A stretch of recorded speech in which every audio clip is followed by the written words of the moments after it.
to that, and Yeah. I think you just articulated it. And health and wellness is certainly one of the ways to go through the conduit of utilizing our ocean and water resources.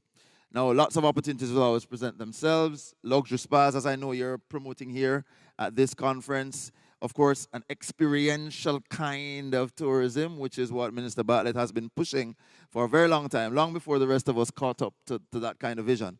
And of course, rejuvenation therapy offerings, which include uh, the marine environment.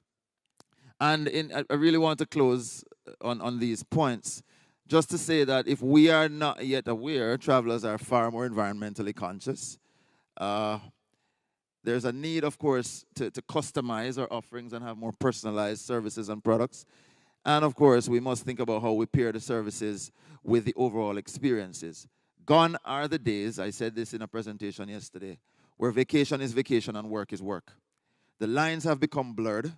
Vacation time is work time is vacation time, and we have to figure out how to ensure that those things peacefully coexist. There's an emerging market that does not necessarily want to completely dichotomize their lives in that way because they're spending longer times in spaces. And I think that's one important way. So the key, better health, better fitness, better nutrition, better appearance, better sleep, and better mindfulness. I was just telling Dr. Wallace I don't sleep very well. Maybe I need to go engage with the ocean resources a little bit more. Yeah, you too, eh?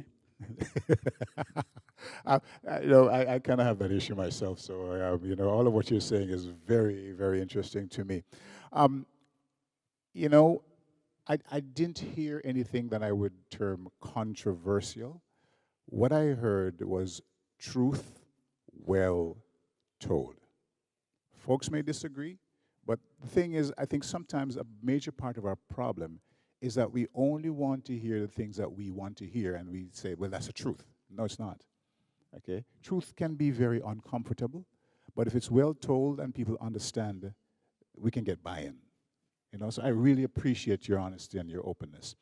I wanted to, at this point, throw things, because I know there are a ton of questions going on. I can just see who wants to go? We have a microphone on the floor, so what we're going to do is, would you like us to start taking some questions? Please. Yeah. Please. Let's, I see my students there from Mushat High. Do I see a hand up? Anyone with a question there? Okay, so while they're thinking, I see a hand up in the back, okay.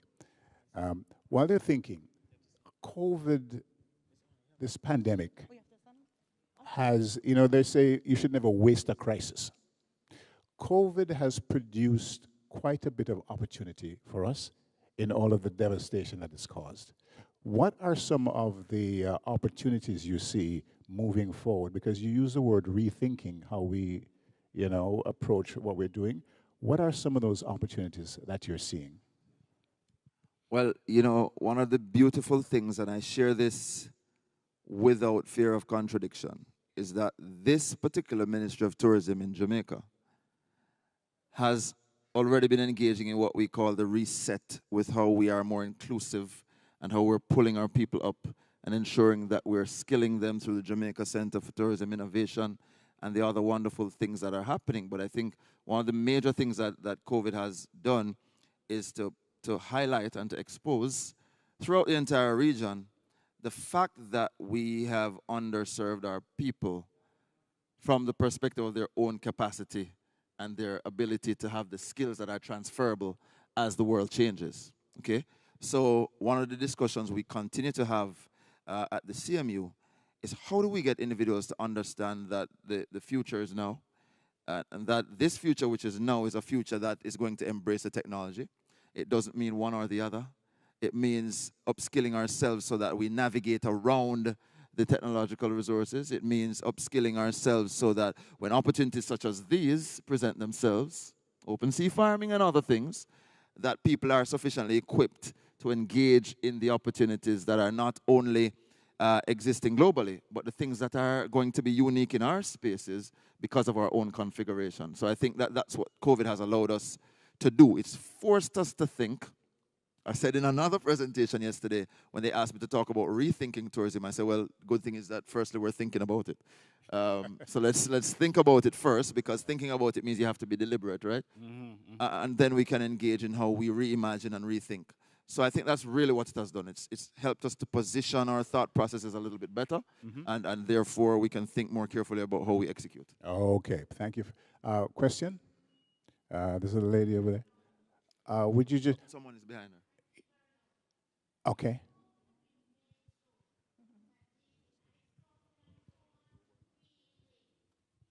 I'm sorry. I know you think you're speaking very loudly.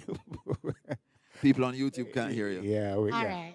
How can we make sure that this nice talking that he did a while ago really come through? Right? What proof do we have? Or we have to call Mr. Cuff and say, Mr. Cuff, we heard this nice talking and nothing happened. How can we make sure? Yes, well, let me tell you how we make sure. The first thing is I have noticed, and I applaud tourism for this. I want all the tourism players in the room to hear this. That tourism has recognized the importance of all of these things, which is why they're engaging in this way. The challenge, my friend, is that while tourism can lead on many of these initiatives, this will require a joint-up approach. So I give you multiple examples. Tourism will say that the roads are dirty, so the tourism funds another ministry to clean up the roads and to cut the bush. Tourism will say that we need a set of individuals who are working in security because the place is not safe, and tourism will fund 200 district constables. It's not enough. It needs a joint-up approach. Where I'm optimistic in this regard is that the Ministry of Economic Growth and Job Creation has been very active. They've been lobbying internationally for resources for us to move in the directions that I've been discussing, led by Minister Matthew Samuda. He's driving a lot of that in his ministry. At the same time, tourism will continue to play its part, but we have to get everyone at the table moving in the same direction and understanding that many of these initiatives are intended for the good of all. And I think we're a little bit further than just talk shop now. I think we are at the point where we're actually seeing movement, not as quickly as we'd like to see it. But the truth is, we're moving in the right direction. We need to pick up pace, and a lot of that will now move us out of the phase. You know, more happens when people see things happening. It's just the reality. You'll get more funding for a building when people see one wall go up. And so that's what we're doing. Day by day, little by little, we're not losing heart, and we're going to make sure that this is not just talk. Okay. That almost sounds like the tagline of a radio station. I should stop there. Okay. Thank you so much for your question. I think I missed you. You need the microphone, because I would love to hear what you're saying. The one in the back? Oh, okay. All right, and then we'll come back to her. Okay. Lady, yes. Go ahead, please.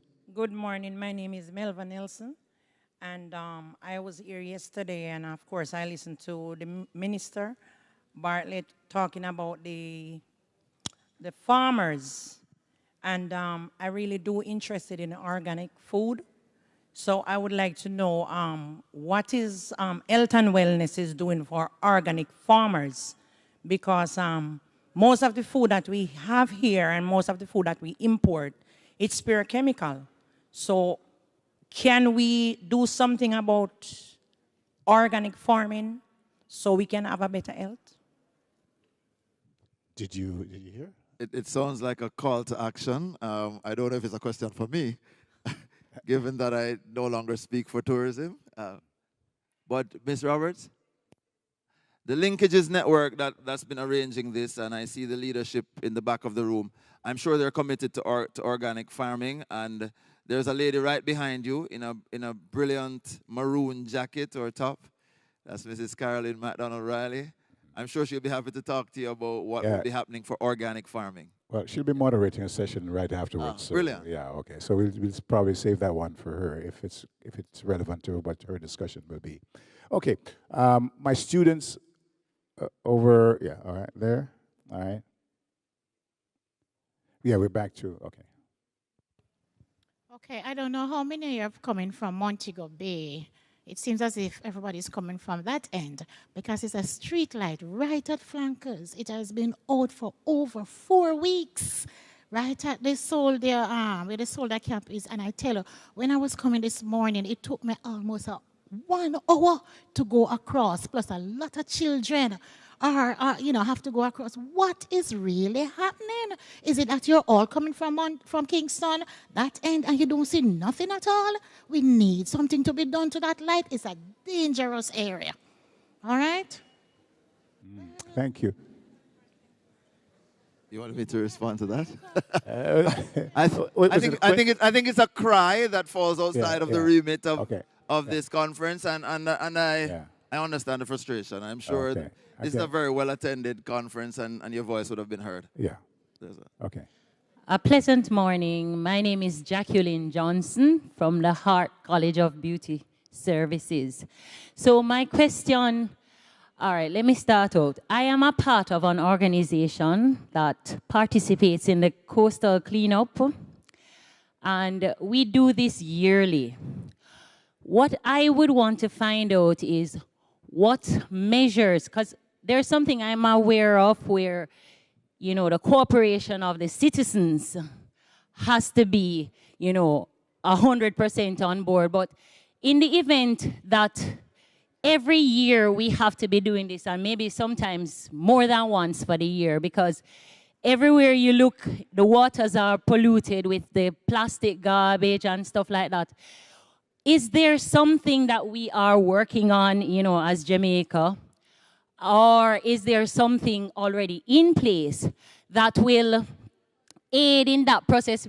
Because I know there's this country, I think it's in Australia, not sure, don't quote me, right, where they have this net thing that they set in the water that helps to gather the garbage, all the plastic things, and that helps to, kind of reduce whatever buildup that there is. So is there anything that we are doing that will help to preserve our oceans? Thank you for that question. Yeah, no, that's an excellent question.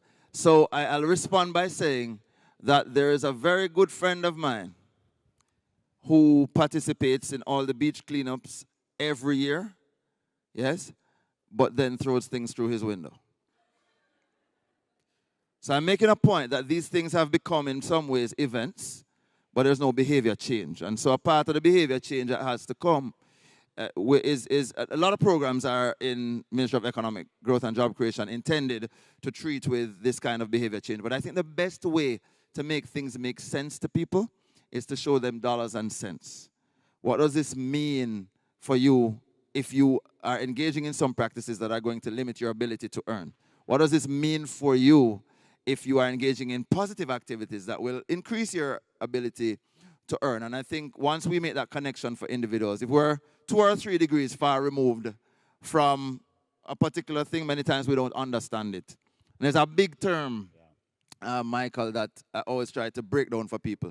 There's this notion of intergenerational equity and intragenerational equity. All it really means is that my good friend Wayne Cummings and I, we may consider each other. So I may act in a particular way that doesn't trample on his rights because we're inside a generation together. So there's this intragenerational notion. But we've not gone far enough for intergenerational equity. And unless we have a grandchild or a few generations beneath us, we tend not to think about how each action daily will affect the longer term goals. And I think that's where we need to get. Okay. I must say that I'm a firm believer in young people. We have the students here this morning. They are the ones, the ambassadors going forward. I'm interested, that question that was raised about, littering and how we dispose of our waste. I would love to hear from a student, and maybe I'll ask you to pose a question because this is more your area than mine, as to, if you wanted to sort of provoke some thought in those students or to get a sense of what their mindset is when it comes to littering and garbage, what would you want to ask any one of them? Just throw it out and maybe they can speak to it. How do you react when a friend of yours litters around you? as directly as that is how I want to ask it. Anyone? How do you react when a friend of yours is in your presence and litters? I mean, is it important to you? It is? And why? What do you say? What do you do? Because I think that's where it starts. You see, we see someone doing something, and you don't really have to attack them. But in a kind, gentle voice, you can say to them, hey, you know, and that's what I really, go ahead, please. So, littering is a no-no for me. I hate to see places littered with garbage. And I believe that if you love your country, if you love your home, let's go back. You know, if you love your home, why do you want to throw papers all around? Why do you want to throw the garbage all around? And then you have to walk through it. So that's how I see it with the bigger Jamaica, right? Because if I love my country, I want to see my country clean.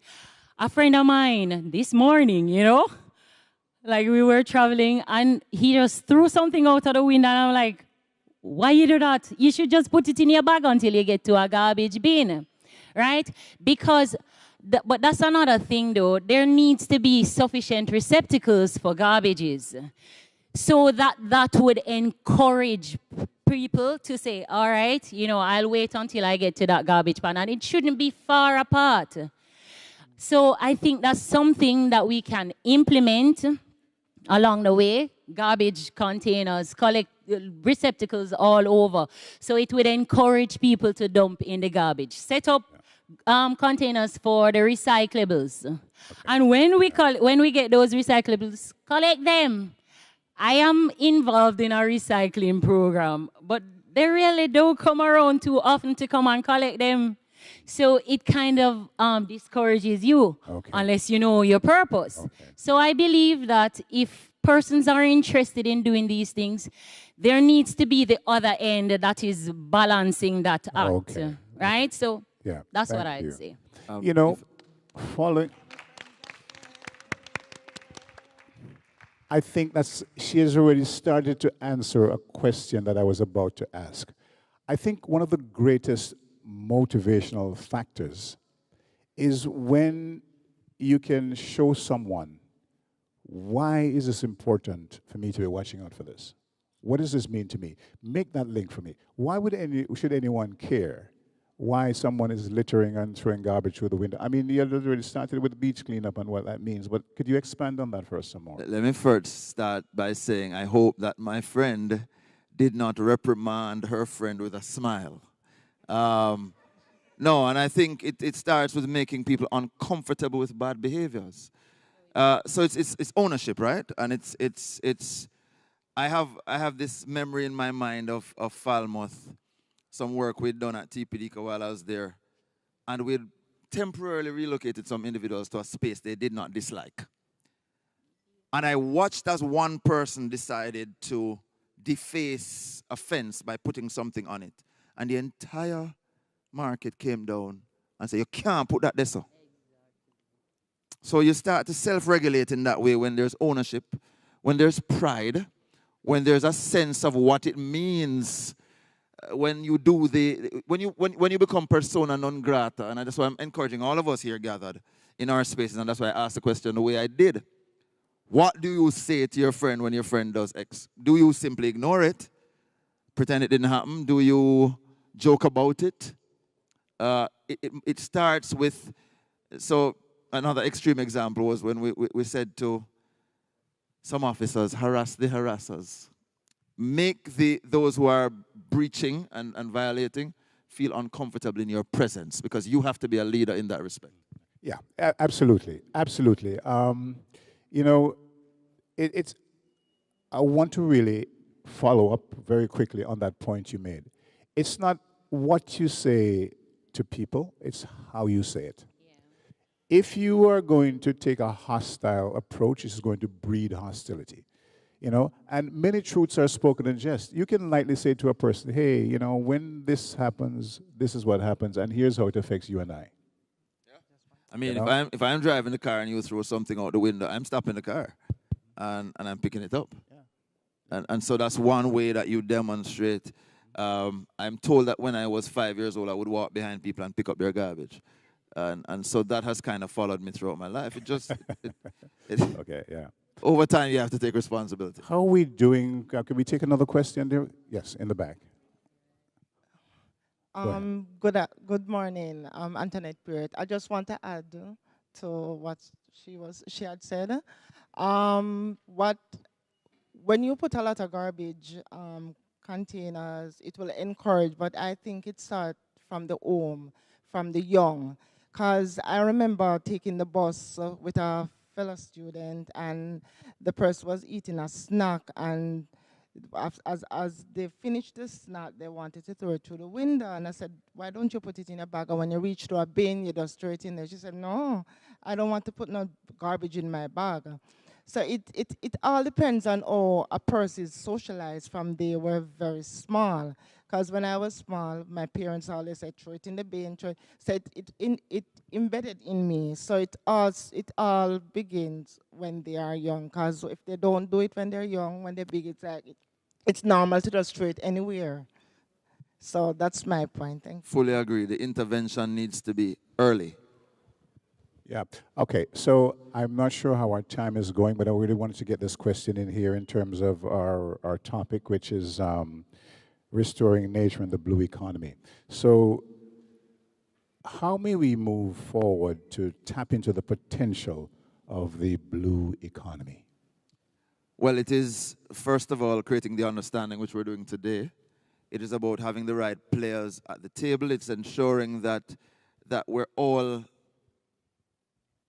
doing the best we can in our lanes. Okay, so their expertise reside in different spaces.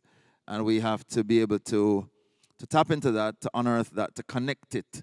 The system must work, right? And so when we say joint up approach, we don't mean that there are multiple activities taking place there, another set of activities happening there, another set of activities. We're not getting maximum mileage in that way. So we have to start talking to each other, and we're seeing that dialogue take place. And so the right people are now at the right table. And in fact, we're intending to have, and I probably shouldn't say this yet because I haven't invited Joy Roberts yet, which she has to be there. We're going to have the Port Royal Lecture Series, which we'd like to have early next year. And this is going to be an important discussion. The blue economy is going to be topic number one under the patronage of our own minister, Honorable Edmund Bartlett. And so we have the right people at the table, and that's how we move it forward. Okay, and there's another question here. What should the blue economy mean to the health and wellness tourist who is desirous of coming to our shores? Well, the first thing is that people are more environmentally conscious. So the first demonstration to them that we care about nature and the environment. Raise the consciousness. Absolutely, absolutely. Okay. Spot on. And they will not come if we're not practicing. That's correct, and that's the way. And we have another question over there to my right. Morning, everyone. So I had a comment about the intra-generational impact of garbage. So this morning, my son is now 17, and I don't know how many of you have ever taught anybody to drive, but I'm doing that now. It's a very frightening experience. However, 10 years ago, my son threw something out of my car. I stopped my car and I made him get out and pick it up in traffic. And then we had a conversation about garbage. Today, right in front of us, there was a bus where a student was taking things out of his bag. He was in the back of the bus, throwing the bottle out, then he threw the paper out, then he threw something else out, and he was doing it deliberately. And it was my son who said, how can that be? We need to start this conversation in our home. But at the same time, you spoke about the penalties of income, but also the opportunities of income. We don't understand the value of garbage. That is why we're throwing it away the way we do. We don't understand that garbage means money in a lot of other places. And lastly, we are at the other end of the spectrum from the Japanese. I don't know how many of you saw the Japanese fans who were cleaning up the stadium after the match. We just would walk away because we just don't understand it. So I just wanted to contribute that. Spot on. Yeah. Final question, because I think this has to be a wrap up here, because I mean, I'm just really just so, you know, informed and enlightened by this discussion. What organizations do you think should drive the thrust towards this, you know, capitalizing the blue economy? Well, certainly locally, it's the Ministry of Economic Growth and Job Creation. Tourism must be at the table. It's the National Environment and Planning Agency. It is the National Solid Waste Management Authority. It is the Caribbean Maritime University, of course. It is all the players who firstly understand and can move things forward, but it's not just a local issue. And so it has to consider all of our players regionally. It includes SEDEMA and all the other, and it has to go even broader to the multinationals, understanding our own space and our own vulnerabilities and their own willingness to help us through those vulnerabilities. Professor Andrew Spencer, it's really been a pleasure chatting with you. I mean, I'm just so much more aware and enlightened by our chat. And I'm sure I speak on behalf of those, not just online, but here in the audience. What do you think? Yeah. Thank you very much. My pleasure. Yeah, I must tell you, I'm really very, very enlightened. And thank you. Okay. So, okay. I mean, and we're just getting started here, okay? So our next session, we're going to have for that be someone you know very well, and you've met her before. She's Mrs. Carolyn McDonald Riley. She's the director of the Tourism Linkages Network. She is someone who is eminently qualified to assume the role that she's going to be taking. And she will introduce you to her panel, and you will also have a chance to direct more questions at her, okay? My students, I need for you to, this is about you here, all right? So get involved, all right. So we're going to turn things over now to Mrs. Carolyn McDonald Riley. Welcome her, please.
Have fun.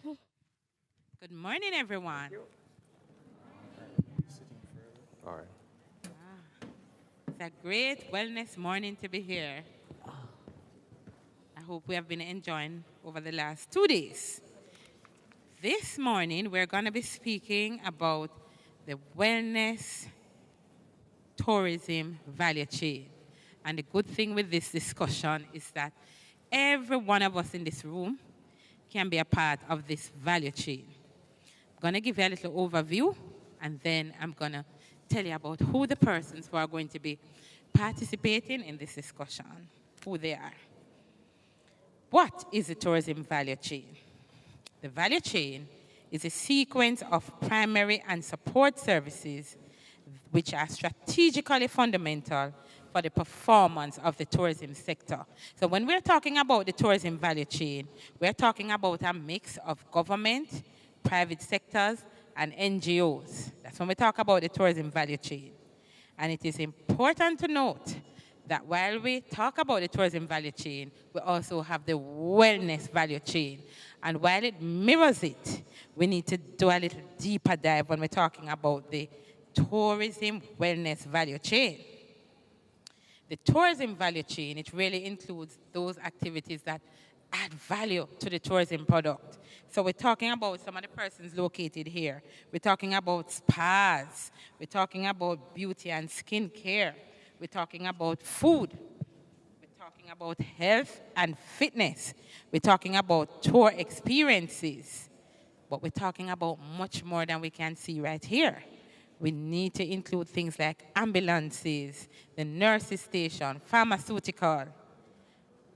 More importantly, financing all of it. Because while we have all of these things to grow, we need a finance. But the Minister of Health spoke to us this morning. He says, while we come here and we're very excited, it is important that we have a safe and healthy public space in which to operate. Because nobody wants to come here and get sick, nor to come to a destination that they feel is not safe. So the value chain is very wide, but today we're going to be talking about that value chain. How do we expand that value chain? What are some of the inputs in the value chain? And hopefully what we have not included, you will bring that out and ask those relevant questions as to how you can be included. So who do we have with us today? And I'll tell you a little about the three people. We have Joni Dale Morgan, our youngest panel member. Let me tell you a little about Joni. And guess what Lisa Bell said? Not necessarily. So let me tell you a little about Joni. Joni was born in the Garden Parish of St. Anne, and she attended St. Hilda's. Don't know if I have any St. Hilda's here in the audience. And she attended Northern Caribbean University, but more about, and she also has an MBA from the University of London, Royal Holloway. A little more about Morgan Creek, no, this is a young company, formed in 2016, opening its flagship store in the Sovereign Center, Kingston, and now she's distributing products to pharmacies, hotels, airports, as well as the website. They also have a taking care of your skin product, and she's saying this is something that they look forward to creating every day. Morgan Creek won 2017. Remember I said when she started? 2016. And listen to what happened in 2017. My maths is saying 1 year later. Best Skincare for Jamaica Makeup Artist Award. 2000, yes? Good job. And guess what happened in 2018? Scotiabank Vision Achiever Award. In 2019, Jamaica Manufacturer and Exporter New Manufacturer of the Year Award. Don't brush down. 2019, Best Entrepreneurial Mindset Award. And we know 2 years after that, the world never keep, right? So I jumped to 2022, Jamaica Manufacturer and Exporter, New Exporter of the Year Award. Yes, I tell you, lots of things happening from this dynamic young company with a dynamic founder. And there are lots more going on, which I'm sure she will tell you. Now, on to our other young member of the panel, Miss Lisa Simone Bell. Miss Lisa Bell was appointed Managing Director of the National Export-Import Bank of Jamaica. Yes, so we have really important person in our midst. And in this role, she leads a team responsible for the overall management, business development, loan financing, and general operations of the bank. So she ensures that Exim Bank delivers on its mandate to promote sustainable economic growth and development of the Jamaica exporters and potential operators. She has over 20 years experience, don't mind how she's looking young, but yes, 20 years under that belt, in general management, both in the private and public sector. She has held a lot of key roles, and I'm going to tell you just about one or two of them. right? She has been the credit and financial service, especially as related to SME in the export sector. She sits on the board of the Jamaica International Financial Services Authority. And prior to joining Exim, she held the position of Deputy President of the Jamaica Trade and Invest, we know as JAMPRO. Ms. Bell also worked overseas, both with Anderson Consulting and the City of Miami Department of Management and Budget after completed formal education. So Ms. Bell has a wealth of financial knowledge. She is the person with loads of money to lend to us, not just today, but she has been doing this for quite a while. And at the Tourism Enhancement Fund, we have a loan facility through Exim in which we lend persons through different areas. So we are very excited to have her today. She has an experience in terms of the different areas, also health and wellness. Our third member of the panel, no stranger to the tourism industry, a household name, his name is Wayne Cummins. And he's really, when you talk about hospitality and policy directives, former JHTA president, I could sit here without reading my paper and tell you a lot about Wayne. But I'm going to read so that I don't spend too long a time. Prior to his appointment as CEO of the Area Resorts Management in November, he had a 30-year hospitality profession as a senior director at Sandals Resort International. And we know Sandals is a really big company. But if you have spent 30 days there at the top, it's telling you that this guy is not a small guy. He is one who believes in organized transference of knowledge and embraces the principle of corporate and personal social responsibility. Wayne devotes time to national and regional service as the president of the Jamaica Hotel and Tourist Association for 2000 and 2011. He has also served on the board of JAMBAC. He is also on the Caribbean Hotel and Tourism Association, Montego Bay Commerce and Industry. And guess what? He sits on the Tourism Linkages Network, chairing the Agriculture Network. And we have been creating waves. And when we're talking about agriculture, we are very much a part of the tourism value chain because some of these products have plant-based, and it's very important that we know that agriculture is one of our root base in terms of the value chain. I'm going to ask my members, I'm going to start with Wayne to speak to you. He'll start telling you about the tourism value chain, different parts of the value chain. Lisa will speak to you about the whole financing of it, and I'm sure Morgan will add her own experience. Then we'll have a discussion, and we include you in terms of questions. Wayne, let me start with you. Thank you, Carolyn. Can you hear me? Yes. All right. Morning, everyone. I'm a career hotelier. I've spent a whole heap of time inside managing hotels, managing bedrooms and accommodation spaces and experiences. And I think what gets missing a lot of times is how much it takes and how much involvement of people, things, and experiences to make this business of tourism work. As regards health and wellness, I started at a time in a hotel where you would simply have a little body shop. A little body shop, somebody do some nails, somebody come and do some hair because they're going to get married. But as the industry evolved and got more sophisticated, where weddings weren't just weddings, they now became destination weddings. Body shops needed to evolve into luxury spas.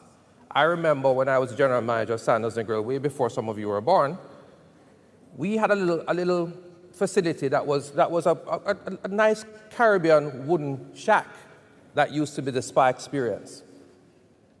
It took a lot of convincing of myself and my team to my head office at the time to say this just wasn't enough for where we need to take this thing. I had to sit down. I was forced by my head office to sit down and do a return on investment to show why it was that we were supposed to build a spa. That was back in the early 90s. Today, you go into a Sandals resort, it is the global standard. But when we started this conversation, I had to prove that the spa in my hotel was worth more than 10 bedrooms at any given time. I had to go and do the work. Out of that, we then got a massive investment at that particular hotel, which became the standard for everything else that we now see, which continues to evolve. Unfortunately, not everyone has gotten to that place to understand the level of investment that is required in this health and wellness space. Everybody knows that they need to have a little workout area. Everybody knows that they need to have a little place to do here. But when you go into a spa facility that is catering to international visitors, their expectation for health and wellness is very different from ours, because it's not something that most of us do. But we need to make sure that what we produce and put out there as our product, as our experiences, are always hitting first world standards. Today, I'm very happy to say that when you look across much of the larger hotel facilities, spas are impeccable. Yes, I think you should give them a hand. I think in many instances the investment is very expensive. However, the small and medium-sized parts of our business also need to catch up, because there is a whole lot going on. I remember the job that most people wanted and got in a hotel was that of being a waiter or a cleaner, a housekeeper, etc. And those are great jobs. But I remember the transition that was being made by a number of those individuals to becoming spa therapists. And just in case a lot of people don't know, they make a lot of money. Thank you, ma'am. They make a lot of money. You know, there's a conversation that takes place in Jamaica because maybe we don't tell our good news sufficiently. That is only minimum wage workers who work in the tourism industry. That is not true. No.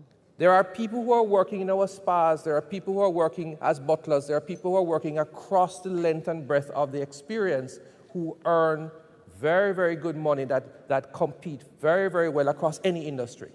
But I won't go too far into that. Just enough to say that there are people who are therapists, there are people who are nail technicians, there are people who do hair in the tourism sector that know better than anyone else anywhere else. But I think it is important that we find a way to include as much of the Jamaican experience into this ever-expanding and important tourism industry. When I started out in tourism, the inputs, the oils, the lotions, and I don't know much about these things, so please don't ask me to name them. They're all imported. Yeah. But over time, Yeah, it has begun to evolve. When you see some of the products that are here and the work that has gone into it, the work that I'm sure many of them would have done with the Scientific Research Council to not only make sure that it is exactly what they want, we need to make sure that these products don't become something that just happens and disappears. Working with coffee, working with all the other herbs and spices of Jamaica is special. Jamaica is a unique place. We need to make sure that we do everything we can, and I know the Tourism Linkages Council is doing it, and I know there's a lot of other agencies that are working to make this happen. We need to make sure that this becomes sustainable and grow. You need to not only be selling into tourism, but you need to be exporting. You have to see yourself as bigger than we are. We must continue to punch way above our weight like the athletes do, like the musicians do, etc. in this space. I am very, very happy to tell you that being in tourism, you see the world, you see the international space a little earlier than most other Jamaicans do because of the experience of the people who come here. Jamaica's tourism, ladies and gentlemen, evolved, as I like to say, backways. In the 1970s, when we had real political issues, the way that tourism grew was to put up higher walls to protect this industry. But the industry has long evolved. I would like us to start looking at our businesses, not only to penetrate into tourism, but to penetrate into the Jamaican population. I would like to see day spas outside for me, not for the tourists. If you build it for me, the tourists will come. If you want to be in the tourism sector, if you want my big hotel, I don't have one yet, I plan to. If you want my big hotel to pay attention to you, I want to see what it is that you did to build your brand. So whatever your product brand, also invest, if you can, working with others, invest in an actual spa where your products are used. When you get to the stage where you cannot be questioned about your efficacy, where you cannot be questioned about the quality of your product, then the other persons will now start looking at you to say, listen, I need to have that product in here. I also want you to become the concessionaire of my spa. I would like to sell you a message that anything is possible, from the workers who need to be trained, the workers who will earn, to the products that are used. One by one, there's an opportunity right through the value chain of the tourism sector for you to be involved. Wherever you're having challenges, opportunities like this, and congratulations to the Tourism Enhancement Fund, congratulations to the Linkages Network for working with these groups. We in the agricultural part of the Tourism Linkages Network, we have a whole lot of work to do to make sure that we can plug the gap of all the leakage being things that we have to import for what goes on our table, but it also must include what also is made here. We're learning. We're going to have to do a whole lot of work together, but put up your hand, make sure that we are paying attention to you. We are going to, one by one, area by area, be coming to you to make sure that we can help support your farming, help support your manufacturing process, etc. I could go on for a long time, but there are other persons. Thank you so much, Wayne. And yeah, really powerful start. Before I hand over to Lisa, because what we're saying here, as Jamaicans, we might not be able to own the brick and mortar, but certainly the value added, all of these services, the spa services, they can add up to much more. You have ever gone to the doctor and you pay perhaps $2,500 to see the doctor, but when you go to the pharmacy, you pay much more? That's the concept. So you come to the hotel, you pay for the hotel stay, but all of these value added, when you get your hair done, when you get a real spa treatment, when you have to do that cosmetic service, right? That pinching here, pinching there, and you have to recuperate somewhere. The idea is that value added is going to be so powerful. Let's hear now about how it can be financed. All right, good morning, everyone. First of all, congratulations to the Tourism Linkage Network and the Health and Wellness team. Kyle is doing an amazing job in promoting health and wellness. The other thing I want to say is I'm actually younger than Joni, right? However, unlike Barack Obama, I am not giving you my birth certificate. Anyway, that being said, welcome particularly to the students, the young entrepreneurs. I'm here to talk about health and wellness and the value chain, but of course you heard my expertise in financing. So my ultimate objective is to try to help you to become more engaged in this sector. We've heard about health and wellness for the last 2 days. It's a huge industry. Jamaica has a huge potential in this area, and it's growing at twice the rate of overall tourism. Why? Because over the last 2 years, and I would dare say decade, the average tourist is concerned about their health and their wellness, and therefore it has to be a part of the tourism experience. We've talked about what is in this value chain. Wayne spoke about it, and how we have some of our natural endowments really create what is called a competitive advantage for us in this space. Our beaches and our rivers, our mineral baths, the tropical weather, we have trails and beaches. We have our landscape, our various spices and herbs that are really part of this sector, and our wildlife. We look at how those can be converted, and young people remember this word, monetized. How do you take your natural resources and convert them into money? Because having them is not enough. It is actually making a transition into a business. Some of those manifestations are easy. Ecotours, attractions that speak about, you'd be amazed as having a conversation this morning about what constitutes an attraction in another country. People want to know how to make jerk seasoning. People want to know, where does black castor oil come from? You know, it is as simple as that sometimes. And we need to know things that we take for granted to know that they are of value and can be monetized. What are our accommodations? How will we infuse these things into the accommodation experience? What other services are tied to health and tourism? And of course, spas at the center. And I'm going to talk about, stop for a second and talk about castor oil, right? Simple Jamaican product. But I know there are at least 60% of the women in here understand what black castor oil is. Over the last 2 years, Jamaica has exploded in terms of its, and you can correct me if I'm wrong, the amount of black American tourists coming to our destination. So the women who come to our country want to make sure that they can get the products that they need to do their hair while they're here. Unique opportunity to bring our castor oil to the tourism sector. Because you know what, when they experience it on vacation, what they're going to want when they go back home? Black castor oil. They want to know how they can get it. And now not only are we providing it locally, it becomes an export. And I know Joni is going to talk about that. So it's about boosting the value chain, boosting the support systems that allows the value chain to be stronger, because it won't become stronger on its own. So you can either do one of two things: increase the number of people who are participating in the value chain, or increase the value of the value chain, meaning that each component is deriving more revenue. As I said before, wellness travelers kind of can be categorized into two parts.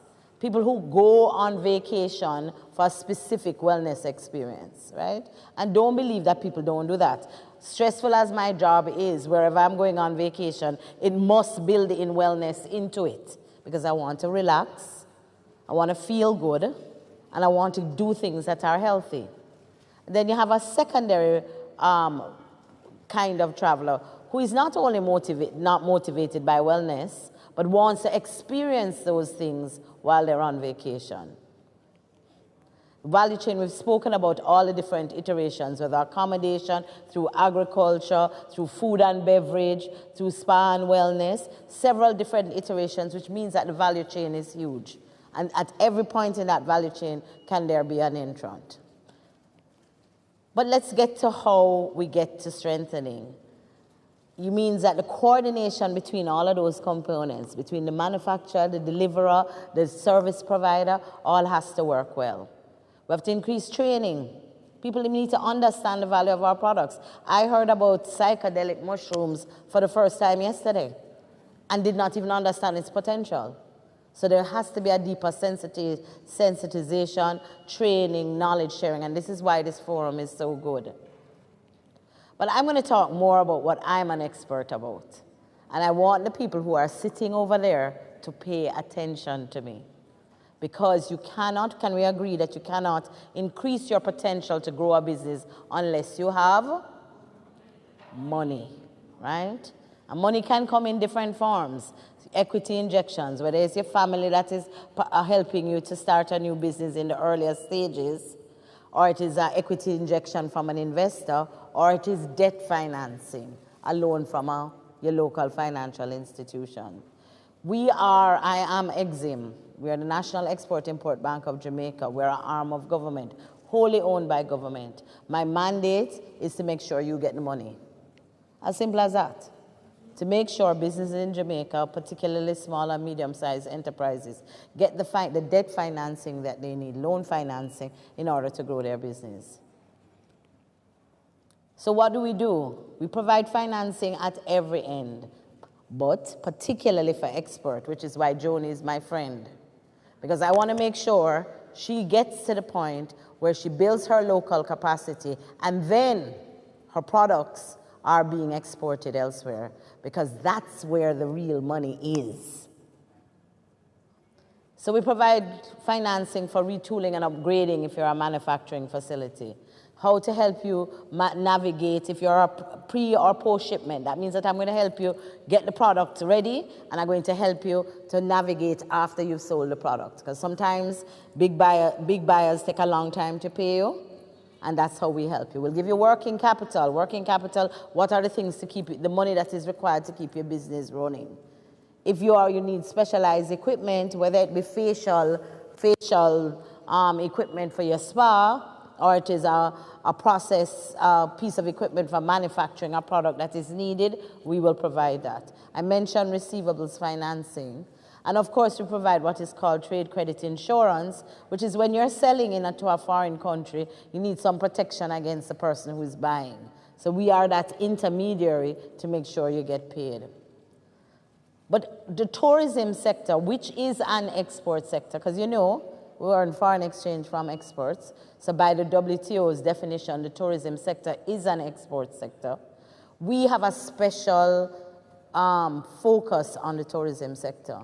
And as you heard from Minister Bartlett yesterday, who is a fabulous minister, by the way, he really was very visionary a couple of years ago when he picked up the phone and he said, Lisa, I need for you to create a facility for small and medium-sized enterprises in the tourism sector. Need to make it happen. And he hung up the phone. The rest we made do. We put the program together, and now, a couple of years later, we've disbursed $1.6 billion to this sector, to small and medium-sized tourism enterprises.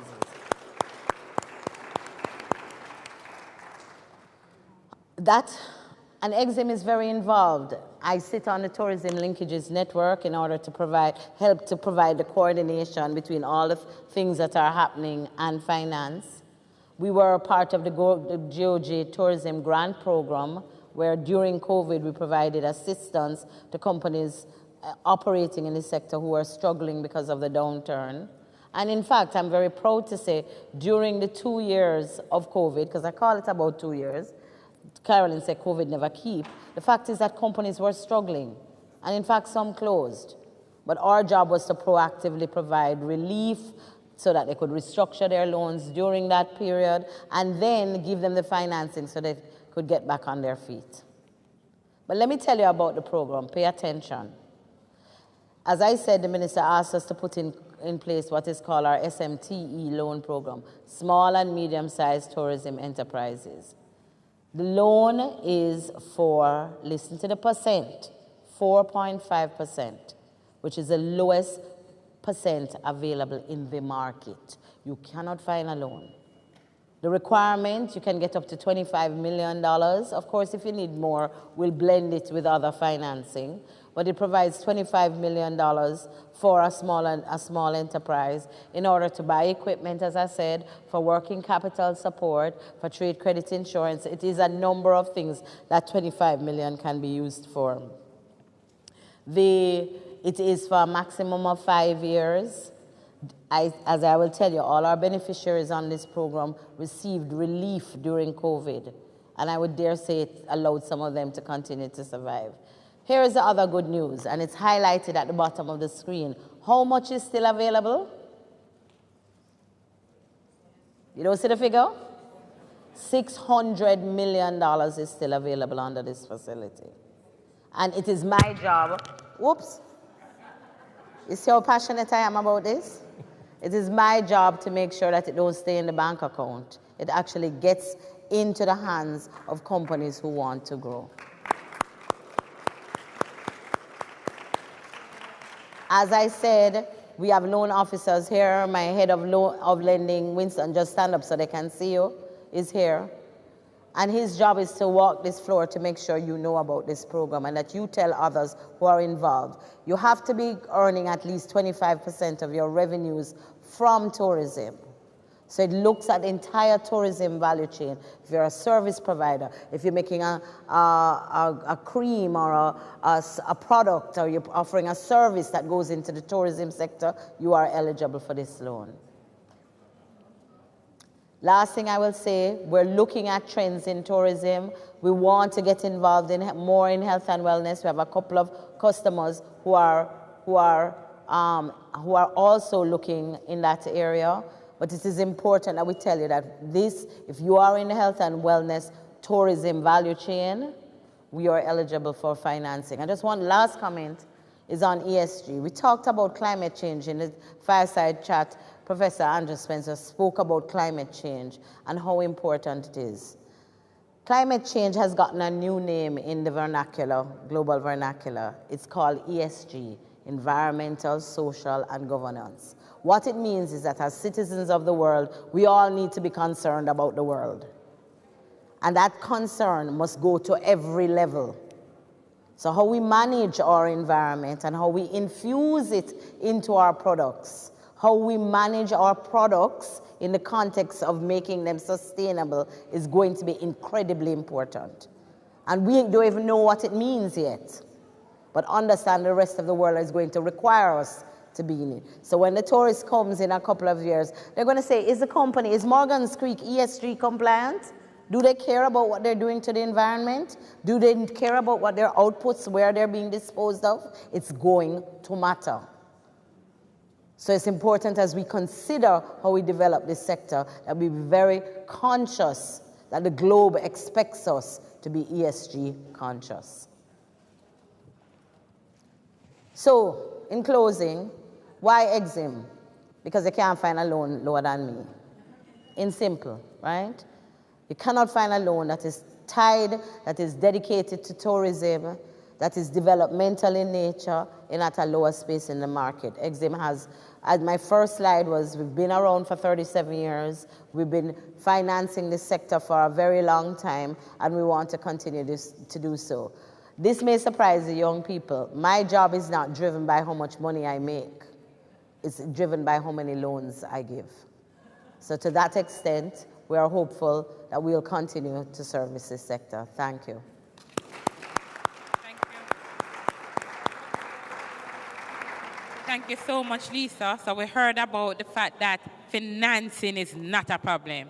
So you just think, if you need to do anything and financing is not an issue, what are the other things you need? So it means that we have a good template in which to start. We heard that we had the lowest rate, and this is something I also need to share, which I didn't in the preamble. We have at least 7,000 rooms coming on in the next 2 years. What are the additional opportunities we need to create? We need to upscale ourselves. Sometimes, what has happened to me, I'm ordering some things, like for example, I might want 200 bags, and I'm limited to 100 because the person who I've asked is not able to supply that. I'm asking for 50 of something, and they're limited to how much material they have. What the finance does, it's to allow us to take risk. And I know some of us are scared of taking risk. But the person who built Sandals Hotel took a risk, and we have seen that. The person who creates the clothing that we are wearing took a risk to not just make one jacket, but to perhaps make 100, so that me here in Jamaica could buy one of these. The idea is we need to start thinking a little bigger. And sometimes we don't like to borrow money. We're thinking that, oh, we have to pay back. We have to, and I know I'm speaking to you here, but I'm speaking especially to my partners on the left. We need to think a little bigger. We need to think, how do we grow? How do we take that risk? Because 7,000 new rooms mean at least 7,000 persons that we have to put products in their room every single day. And I know some of the hotels will come with their global network, but guess what? If we even have a fraction of that to begin with, and we can show that we are able to produce the goods consistently, nobody's going to spend more money paying when they could pay less. So the idea is there are these opportunities, and we need to start looking at how we are going to capitalize on them. And if financing is not an issue, then we need to get on board. 4.5%. 4.5%. Somebody tell me, if I borrow $10 and at 4.5%, how much money I have to pay back? No math brains. All right? I'll come to that when I come to the question and answer. Let's hear now from Morgan. Morgan, who is a strong part of the value chain, is going to tell us how she sees herself. Did I say Morgan? Joni. How she sees herself into that value chain and what she can share her experience and what advice she has for us. Go ahead, Joni. Good. Oh, we're still morning. Good morning, everyone. Thank you to TF and the Torridge Linkages for inviting me. You know, as a manufacturer, as Wayne said, we sometimes forget that we have to think of ourselves as an international brand. And sometimes as Jamaica's manufacturers or as a company, we limit ourselves in how we package our products. We are afraid to look international. And that was one of the first things that I did with my brand. I wanted it to look not, you know, we have a saying, it looks Jamaican and we feel like it looks mediocre, when it is so wrong to think like that. So when persons look at my, when persons look and they come into my store at Morgan Street, the first thing they say is, oh, is this an international brand? And I make sure I have it written all over in the store, made in Jamaica. And we forget how strong those three words are. Because, you know, Lisa was saying that during COVID, they had packages for persons that were struggling. COVID was actually one of our best years because we had the website, and while Jamaica was, you know, we were limited with so many things, the US was very much open. So we still had a lot of persons purchasing from overseas, and that's what kept us afloat. That's what paid my expensive sovereign rent. You know, that's what kept us going. So COVID was 2020, and 2020 was when we bloomed for Morgan's Creek. And I've never gotten a loan from the Exim Bank. I haven't gotten one as yet. But I have made use of the tourism enhancement or the linkages speed networking. I've made use of the JBDC, the Jamaica Manufacturers Exporters Association, JAMPRO, they have an Export Max program that I'm a part of. I've made use of all these various entities, and those different areas, they have caused me to grow. They have helped me to go into different markets. For me, I'm an Ochi girl, I'm a country girl, and I took up myself and I went to Kingston and I opened this amazing store. And I'm an introvert, so I'm not necessarily out there and doing all these networking and getting to know people. But by being a part of these entities, they help to guide you and put you into the rooms, the important rooms. And so because of that, I'm now into hotels. I'm in the airport, and the airport is where I actually make a lot of money.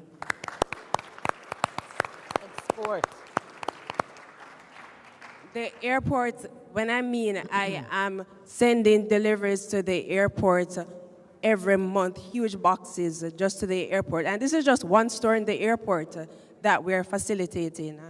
And listen, it works.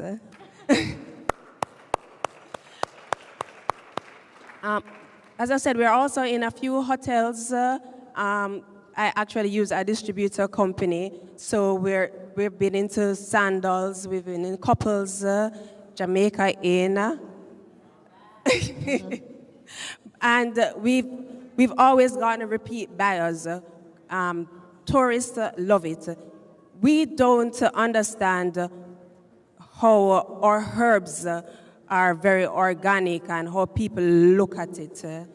Or turmeric, or castor oil. As Lisa said, the black castor oil. I don't use the black castor oil because I don't do hair products, I do skin products. But I use the lighter one. And I use that in one of our turmeric face wash. And that's our most popular face wash. When I tell you that it works. And I know it works mainly because I'm using Jamaican turmeric, I'm using Jamaican castor oil. And so with that, the product works much more amazing than how it would in a different brand that's not Jamaican. Because nothing compares to any other Jamaican brand, right? So when I think about even everybody else in the skincare industry in Jamaica, you know, persons will come to me sometimes and they'll say, oh, is Honeyvera your competitor? And I'm like, no, we're all one. We're a team. And we need to stop think of ourselves, you know, they say we have a crab in a barrel mentality sometimes. We need to look at it that, listen, I think the other day said we have, 1 billion persons now in the world. There's enough for everybody. 8 billion. 1 billion. 8 billion. 8 billion, exactly. There's enough for everybody. So we can all work together. If we're not able to get a loan, we can still team up. If we cannot, what I've realized is that sometimes if I run out of packaging, I can go to another company and say, hey, how about we work together to facilitate this particular order? And we split it, and it works. You know, instead of if you feel like you can't take a risk or you don't want to take a risk, because not everybody can manage the risk, right, Lisa? True. Not everybody can manage it. So we can work together, we can team up together, and we can facilitate a very, very big order, a hotel order.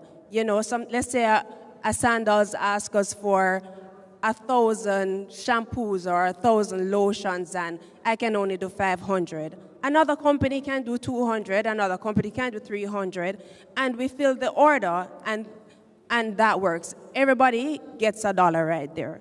So I think there's room. So I think there's room for all of us. As I said, there are a lot of entities. We don't have to feel alone. A lot of times as a manufacturer, especially as a small manufacturer, you feel alone, you feel like you're alone going through the struggles, and you don't have anybody to lean on. There are a lot of entities to lean on, a lot of persons to lean on. People will assist you, people will help you, and there are a lot of opportunities. We feel like we don't have a lot of opportunities, but we do have a lot of opportunities.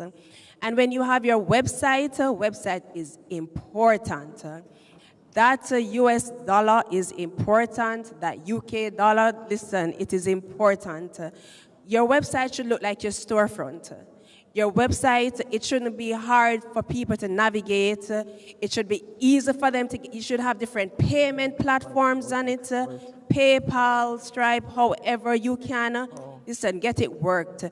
For me, especially for overseas, sometimes our post office is a little bit on the slow side. So what I do is I will send different packages overseas. And I'll have a friend, because we all have family overseas. So you just tell them to just pull from the box, and then the person gets it in 2 days, just like Amazon Prime, right?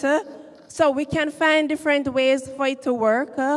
We don't have to limit ourselves because we think of ourselves on a small island. We think of ourselves as small, but people don't think of us as small. So we just have to step up to the plate, do the best that we can, and be seen, as I said, as international brands. Thank you. Thank you. Thank you so much, Joni. That's really inspiring. And we have and you know, you actually led me to remind person that we have so many beautiful programs in which we can expose you, we can put you in a room. In March of each year, we have what we call speed networking, where we introduce our small and medium enterprises to all of our tourism industry. We have Christmas in July, where we get all of the persons who make products, and we introduce them to not just the tourism sector, but corporate Jamaica, and lately our diaspora. And JBDC has programs who assist us with the hand-holding. We always have Exim Bank to ensure that the funding is in place. So we really have a lot of programs that we try to expose and to encourage. So thank you so much, Joni. And there's even some other beautiful stories, like Inspire 365, the lady who made that bracelet that the princess wore, and when that went viral, she said she ran scared.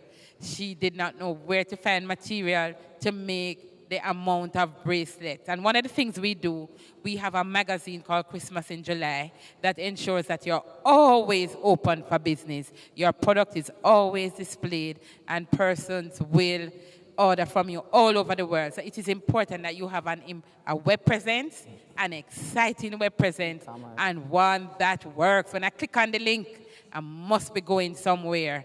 And guess what? On the other end, you must have those products. I know we are out of time, but I'm going to allow 2 questions. The first person to ask any of us questions will be here, but we remain here outside of today. Outside of today, we are here, and the Tourism Enhancement Fund is always open 24 hours a day through our site, or you speak to us between 8:30 and 5 every day, Monday to Friday. We have a question. Go ahead. Good morning, everyone. Madame Caroline, I hope you don't charge me for this, but I am particularly happy to be standing here today because I'm an educator and a tourism educator and a very passionate person about tourism. And I'm very happy to see the number of students who are gathered here. We have been speaking from yesterday about this business of health and wellness in tourism. But I have not heard much said, or if any at all, about the training aspect of it. And so that is why I'm saying I hope you don't charge me. But students, this is for you. I just want you to know that much of what has been said, you may be wondering, how do I get to this point where I can develop my own product, or I can approach the Exim Bank for a loan and so on to start a business? Montego Bay Community College, through FHI 360, we offer an associate degree in health and wellness tourism. And we also offer another one in agro-tourism and business management. And so if you need to be trained, you can start, because you need to start somewhere. And we also ask all our students to do a course in entrepreneurship so you can know how to write the business plan so you can approach Ms. Bell for your loans. So I just want to make you know that you don't have to worry. This is a viable industry, and if you need the information, get the training so you can give it your best shot, and I'm sure you can realize your goal just by starting right here. Thank you very much. Thank you very much for that. Time did not permit us to go to the training, but I must say at the Tourism Enhancement Fund, we take training seriously to the point we have an entire department called the Jamaica Center for, I want to say, training and innovation, although it's tourism and innovation. But we spend a lot of money and time training high schoolers, training university persons, training persons in the industry. Health and wellness is one such. We thank you for that. We do take training seriously. It is time that limits us here. But thank you, Mabecom College. We thank you for that advertisement, to which we will definitely not charge you. Do we have another question? Yes, go ahead. So I'm really happy for a seminar like this. You know, as I say, I'm from the Hart College of Beauty Services, and we too are a part of this sector that is working at making wellness a part of not just Jamaica, but the world, you know? So big up to the Hart, all Hart institutions, right? But very interesting what all your panelists have said, and I want to ask this question because I know Jamaica has so many, you know, natural resources in terms of that will help with whether it is making products or, you know, just using the plant or so itself. What are we, or how are we working at getting our people, you know, not just educated about it, but more aware of how they can better utilize these natural resources? I asked the question because there are many. Before I knew much about castor oil, I didn't know the castor nut or the tree. But when I learned what it looked like, and I'm saying, how is it that castor oil is such a you know, wonderful product in Jamaica, but look at the trees, they just lie waste. You know, right, the line, the street side or the gully. And I'm not sure that we are really making good use of it. The moringa trees, you know, I'm hoping then, let's put it that way, that we can find ways to help our citizens, people like me too, to better utilize these resources so that we can monetize, you know, whatever it is that we have, you know. Thank you so much for this, Ms. Hart. And I am happy that you use the word monetize. So it is through programs like these, and we have a rapporteur taking information as to some of the things we must do, but we have forums like these. We link with the Ministry of Agriculture that should have programs that are related to attracting farmers. As a matter of fact, I was discussing with Chairman this morning, one of the programs we need to move forward is how do we attract young people into farming? And farming is not just about food we eat, although it is so important. How do we attract you to take on these opportunities? And it is something that is a work in progress, but definitely something we're going to take on board. Now, just before we wrap up, I'm going to give each of my panelists 1.5 minutes to wrap up, because I've already gotten the wrap-up signal, and then we'll end. But thank you so much, and we definitely will take your suggestion on board. I'll start with Lisa, 1.5 minutes. Scientific Research Council, to the lady who asked the question, has a lot of opportunities that are already packaged that tell you exactly how to do it. Other thing I'd like to mention, e-commerce, the new frontier for selling your product and service. You heard Joni said it. We have a $15 million loan that will allow you to develop that website that allows you to get your product from St. Anne's Bay to Germany. So please, we're about to announce a very exciting partnership with a tech provider that will allow that a small company to understand how to create their web presence to help them to sell overseas. Look out for it. Thank you, Lisa. Wayne? I just want to remind you that important point about getting people to know, as long as we approach what we're doing as a business, you will get people to understand what it is that you have to sell. If I'm in the business of selling castor oil, I must advertise, I must interact, I must interface. Too often we have very, very good products that nobody knows about. So, and a lot of the people who are in the middle of creating are not necessarily the best at business or the best at advertising. Find people to help you. I remember when you looked around in the tourism space, there was hardly any Jamaican inputs. Today, I am pleased that I'm a part of an industry that has a lot of Jamaican inputs. There's a long way to go. Thank you, Wayne. Long, long way to go. TLN has a lot to do with it, but I think a lot of the entrepreneurs, the manufacturers themselves are doing a lot of good work too. Knocking on those doors, in fact, knocking down the doors to get it in. So please, keep pushing down those doors. Oftentimes, Kyle is here, he's a general manager himself. Oftentimes, we only know what we know. Come in and prove to me, quarrel with me, curse me. Let me know and see what it is and prove that it is as good as the next other thing that I use. I just want to congratulate Jody. I was inspired by her presentation. But that question that they asked if it was an international brand, the answer was yes. The answer was yes. It is an international brand born in Jamaica. And I'm sure you feel good about that. But I'm telling you, one of the things that we have to always... Well, you're 1.5. Yes, the last half minute. Please, what you create is awesome. You must remember that it is a brand that is equal to going anywhere in the world. Thank you. Joni? I have to say, as Wayne said. No man, we want to hear something, we want you to get the last punch. Just a reminder to use use all the entities, JBDC, JAMPRO, they're all there to assist you. It's more than putting a label on the product. A lot of it also has to do with the logistics and the back end of the business. So make sure that you learn your business, you learn the budgeting, you learn your costing. Costing is important. Make sure you learn all of those different details while you're going through the entire, so that you can compete in the international market. Thank you. My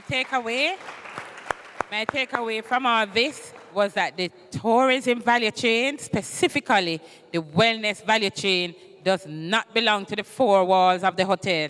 It belongs to us by all of that value that we can add, whether it is we choose to go into products directly or we choose our linkages that little further. There are different programs designed to help us. Money is no problem. It means that and training is not an issue. It means, ladies and gentlemen, students who are the future of tomorrow, we have something we can look forward to, and I'm certainly looking forward to getting more inclusion into the tourism wellness change. Ladies and gentlemen, students, thank you very much for being a part of this panel. Wow.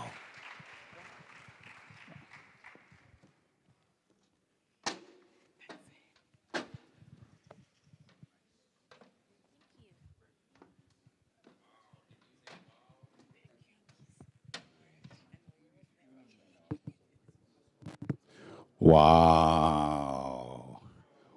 What an amazing presentation that was. Yeah? Director Carolyn McDonald Riley did an amazing job. And I just want you to remember this. There is money available. You need to know how to access the money.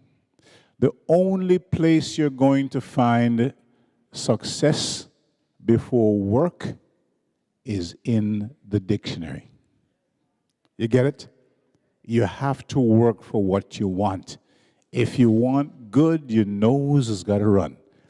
Lisa Bell said there was $600 million in the Exim Bank waiting for you and you and you and you. All right? The question you need to ask yourselves is, am I willing to go after it? Thank you all very much, guys. Time now for us to move into our next segment, which is Fitness, Focus in Health and Wellness Tourism. And it is indeed a pleasure for me to introduce the moderator for that session.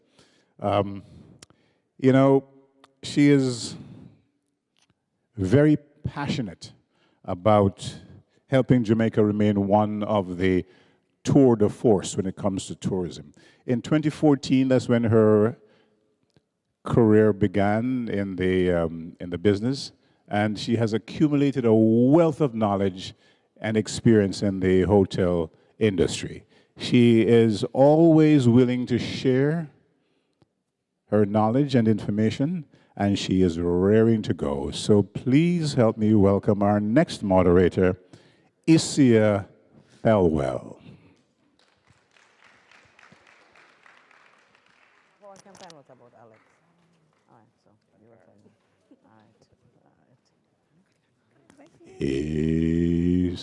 What are we doing here? Are we good? You have the click off? Here's Isia.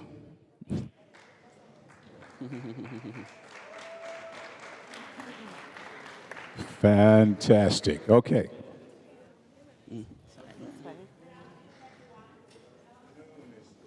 Testing, 1, 2, 3. There we go. Good afternoon, everyone. My name is Isia Thelwell, and as Mr. Cuff mentioned earlier, I'm actually employed in hospitality, so I'm the senior group sales manager at the Half Moon Resort, but I'm also a sustainable tourism enthusiast. And before I introduce my co-panelists today, I must commend the fact that we have so many young people here. I remember at the time when I was getting into tourism, not that it's that long ago, but tourism is not always seen as the ideal industry to get started in. And I must celebrate the young people that we have here today, because it really is a lucrative industry and the possibilities really are endless. So I'm excited to share along with my panelists today. We'll be focusing on fitness as it pertains to health and wellness. And I'm going to introduce my panelists now. So first we have Mr. Hakeem.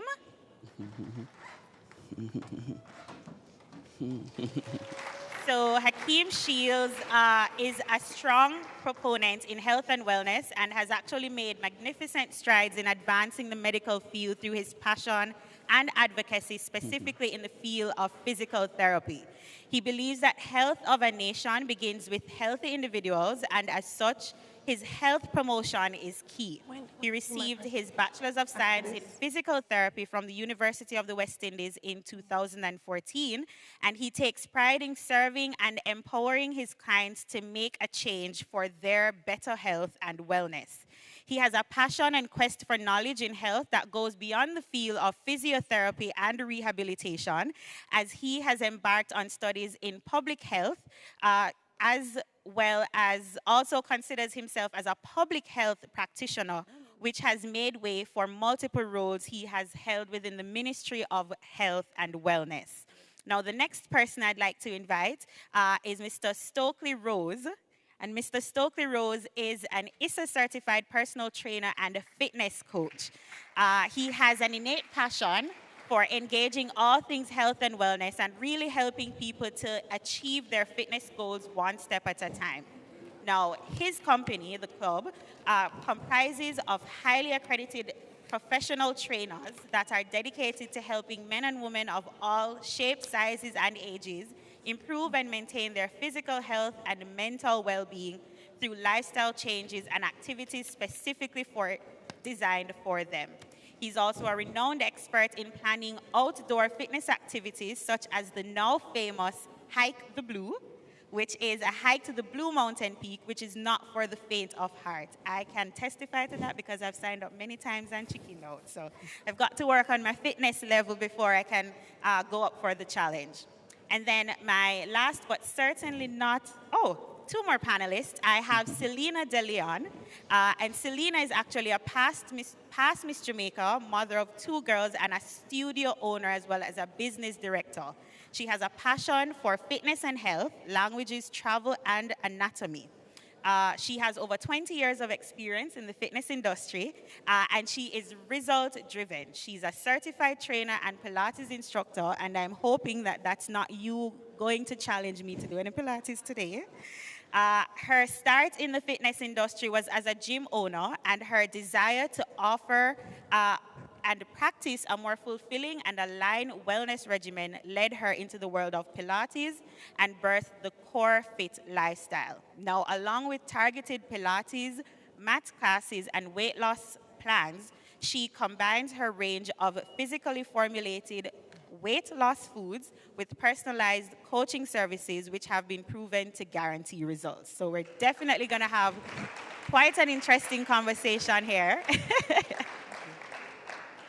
And then last, but certainly not least, we have Janique Miller, who is the Regional Physical Activity Specialist at the Ministry of Health. And clearly you can see she's already come ready and set for not only the panel, but to hopefully get us doing some physical activity as a part of our discussion here today.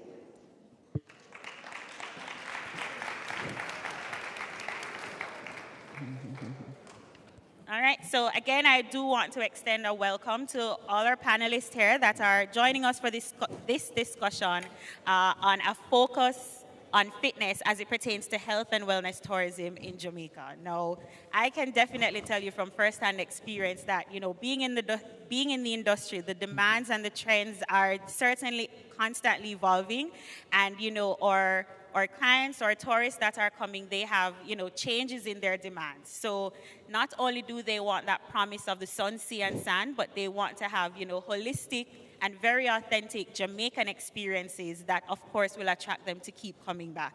And as you all know, we have, our very strong brand image. We have one-of-a-kind personalities and people. We have a fantastic geographical placement that really positions us perfectly. And, of course, we're going to have this conversation today to see how we can really maximize on those opportunities. Now, in the interest of time, we're really going to look at, some of the strengths that we have as a destination in focusing on fitness as it pertains to health and wellness, some of the opportunities that we may have not yet maximized on, what are some of our limitations, and of course, what we're going to do to receive those results. So I think it fits that we start with Selena.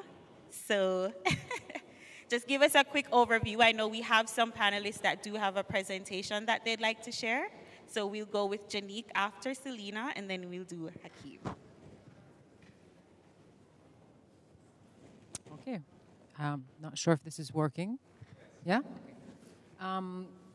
So I think what I would have to offer in terms of what a tourist might benefit from coming to Jamaica and partaking in what I have to offer. Can you hear me? Volume? Okay.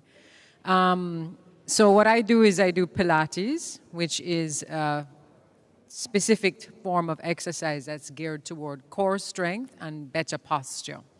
There are many phases of Pilates. There is a rehabilitative phase of it, which people use to regain alignment in their bodies and to help heal their joints. And if they have back problems, it's extremely beneficial for a lot of people who are compromised in their spine or have injuries or limitations.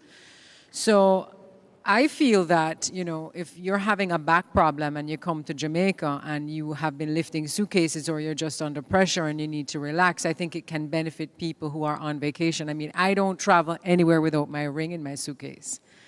And it just helps me to reset my spine and helps me to re-engage my core and keeps me strong and toned and keeps my body in the best possible position. It's not that you have to be sweating and working so hard, because I don't know what percentage of the tourist population are coming to Jamaica to push themselves to that level. It has changed a lot in COVID. People are a lot more fitness conscious since COVID, and fitness has to play a part in their vacation. So then there's this line between how hard are you going to push when you're on vacation and how much you want to just relax and do a rehab and, just restore. So I think that Pilates fits in that category in terms of those who want to push and those who also just want to rehabilitate and restore. For people who haven't tried it, it's a unique form of exercise. It's very new, very young, but it is growing.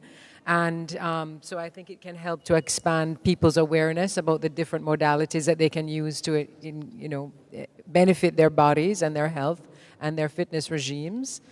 Insofar as the products that I offer, I do a weight loss program. I've been doing it in Jamaica for 9 years, where I provide the foods for people, which makes it really easy to work out how much you need to eat in a day in order to just achieve weight loss. So everything is already measured, everything is already calculated for you. We have these foods that we give you, it's already been calibrated. So I know what you're eating, and then I can predict how much weight you should be losing in a week.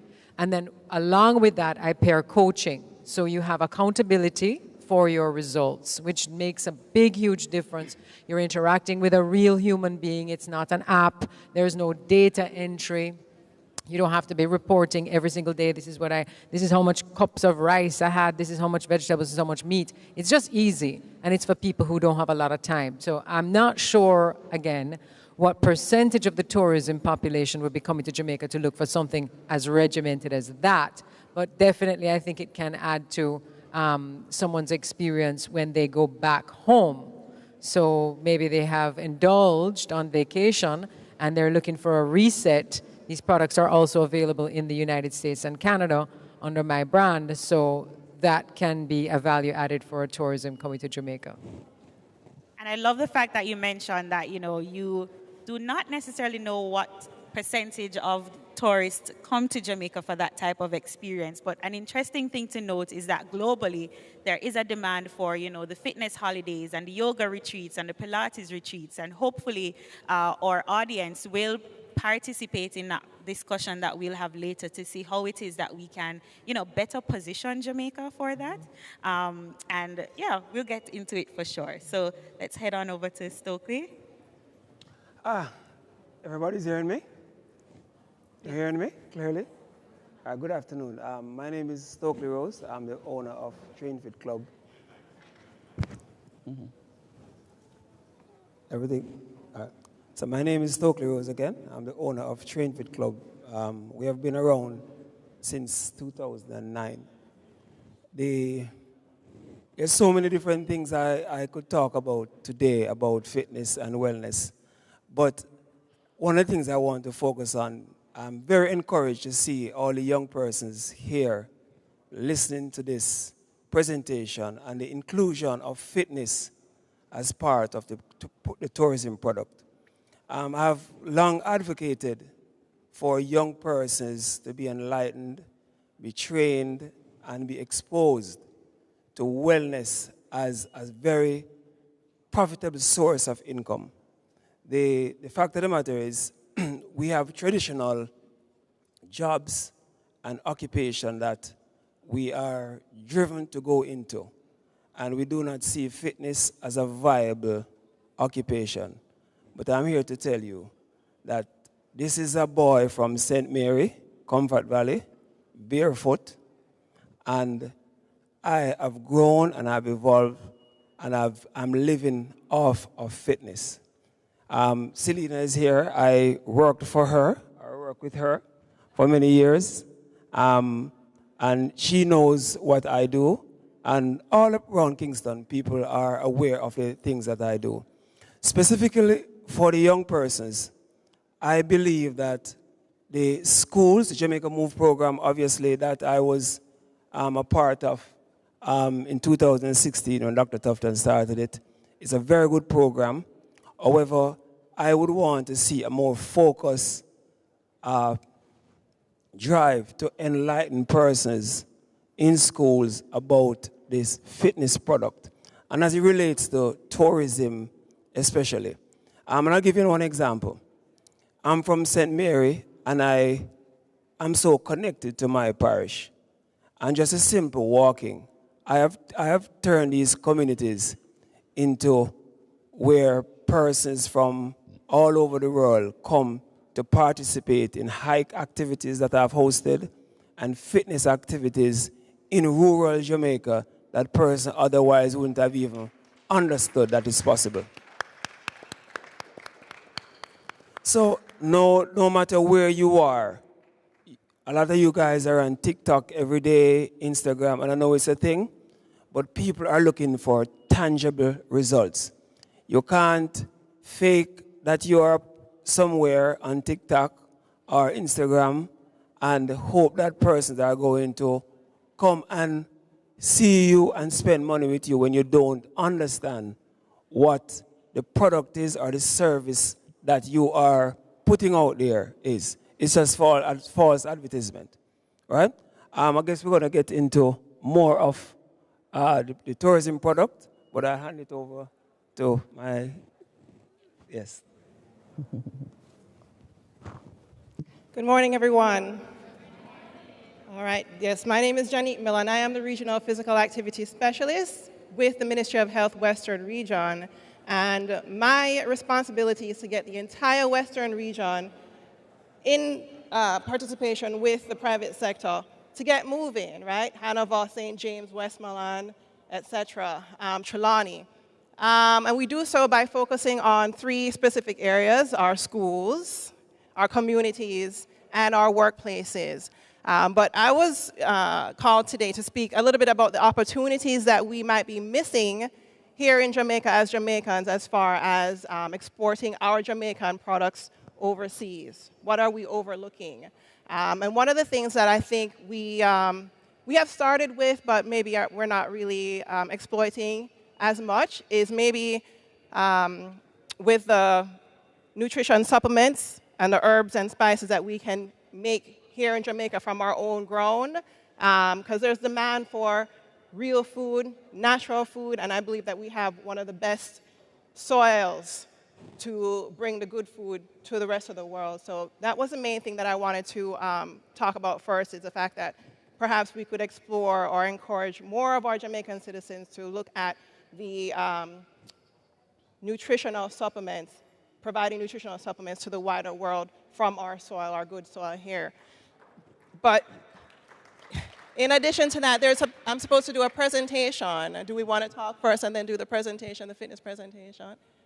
Okay, all right. So let's go forward and then I'll do my presentation. Afternoon, everyone. Afternoon, everyone. Afternoon. I'm Mr. Hakeem Shields, a registered physiotherapist. I'm also a proponent of public health and wellness. In the field of physiotherapy, I specialize in sports medicine. And one of the gaps I recognize is that you'll find many international athletes leaving their countries to come here and train and to receive treatment. So it speaks to the fact that, everybody hearing me? It speaks to the fact that we do have the knowledge and the expertise here, but one pitfall I recognize is the infrastructural support.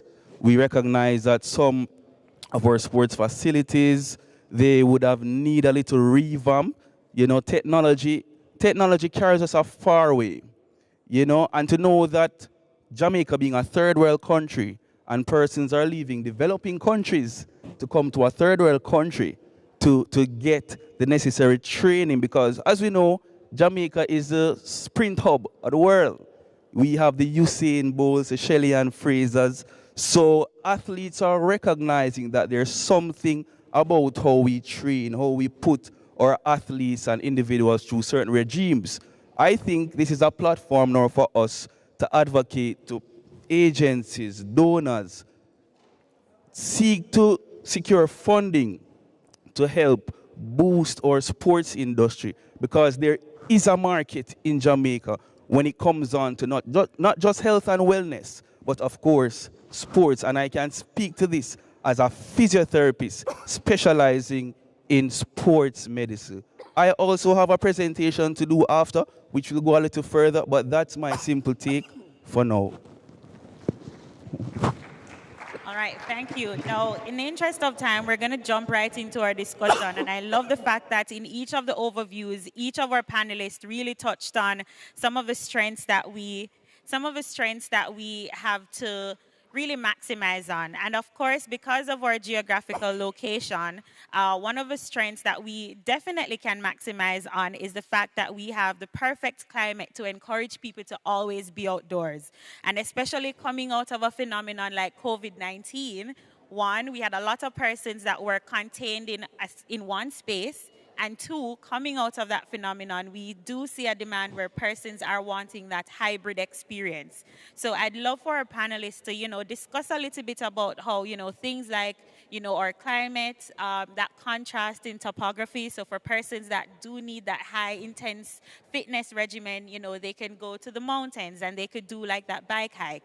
But you might have persons that, they are more so on a recovery path, and perhaps our low-lying areas of the island would better fit their fitness regimen. I also think just from a perspective of fitness, a lot of times we don't look at the additional aspects of fitness. So we just look at the physical activity, but how it is that, things like gastronomy is incorporated into fitness and how we maximize that for the tourism industry. So whoever wants to take it away. Mm-hmm. Okay, I'm in a little voice situation here. But one of the things that as I said before, I believe in is really using the landscape to create fitness and events for our people and for foreigners. I host about 4 or 5 events each year that are really geared towards exposing persons to the outdoors and also exposing tourists who comes here to all our natural beauty. One of the last events that I did was in Castleton Gardens, Jamaica, and a lot of you guys who know Castleton drive past every day.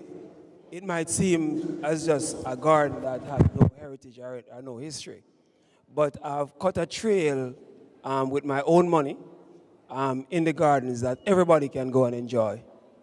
Isn't that wonderful? Did you hear me? So this is a gift that I've given to St. Mary, and I hope to have the Jamaica Tourist Board and the gardens utilize the garden space for hiking and all different activities. Last year, one of the things that I did was to have a yoga instructor that comes in to give yoga by the riverside, to also have a fitness session, and just do a whole host of other activities. My goal really is to target the cruise ships that are coming in to Port Royal in the Kingston area, because a lot of tourists don't get to enjoy the amenities of of Kingston or the city, because they are curated space and things that they are driven towards. So you only find about 2% of tourists that come to Jamaica actually venture out into the communities, the Kingston and all those places to see what we have to offer. So I'm hoping to really penetrate the market and allow these safe space in these rural areas to become a really hotbed for tourists, and that our locals, the locals who live in these spaces, can really enjoy these events and activities. And I love the fact that a lot of the opportunities that you just mentioned, just off a quick briefing or review, I love the fact that you mentioned that a lot of the initiatives will allow for the tourism dollar to stay in the communities. So it's not just looking at health and wellness tourism, but also how we're branching out into other types of tourism, like community tourism, because there is a demand where people, foreigners want to get to a destination and they want to interact with the locals and live like the locals. Definitely. And we'll speak a little bit more about that. But I also want to loop in Selena, because I know Selena has a brand of food products that, of course, is there to facilitate fitness journeys. And I just want you to touch a little bit about perhaps what the global demand is in terms of gastronomy and how Jamaica's gastronomy uniquely caters to that demand. Well, insofar as my food products, it's a little bit distinct because, as I explained, it's a weight loss product. It's not it's not a gastronomic experience. It's specifically targeted for a result. And yes, I do have a large range of products, but it's more a medicinal component rather than something that somebody would come to Jamaica to experience. Okay. And so it's sort of to help people to reform their relationships with food.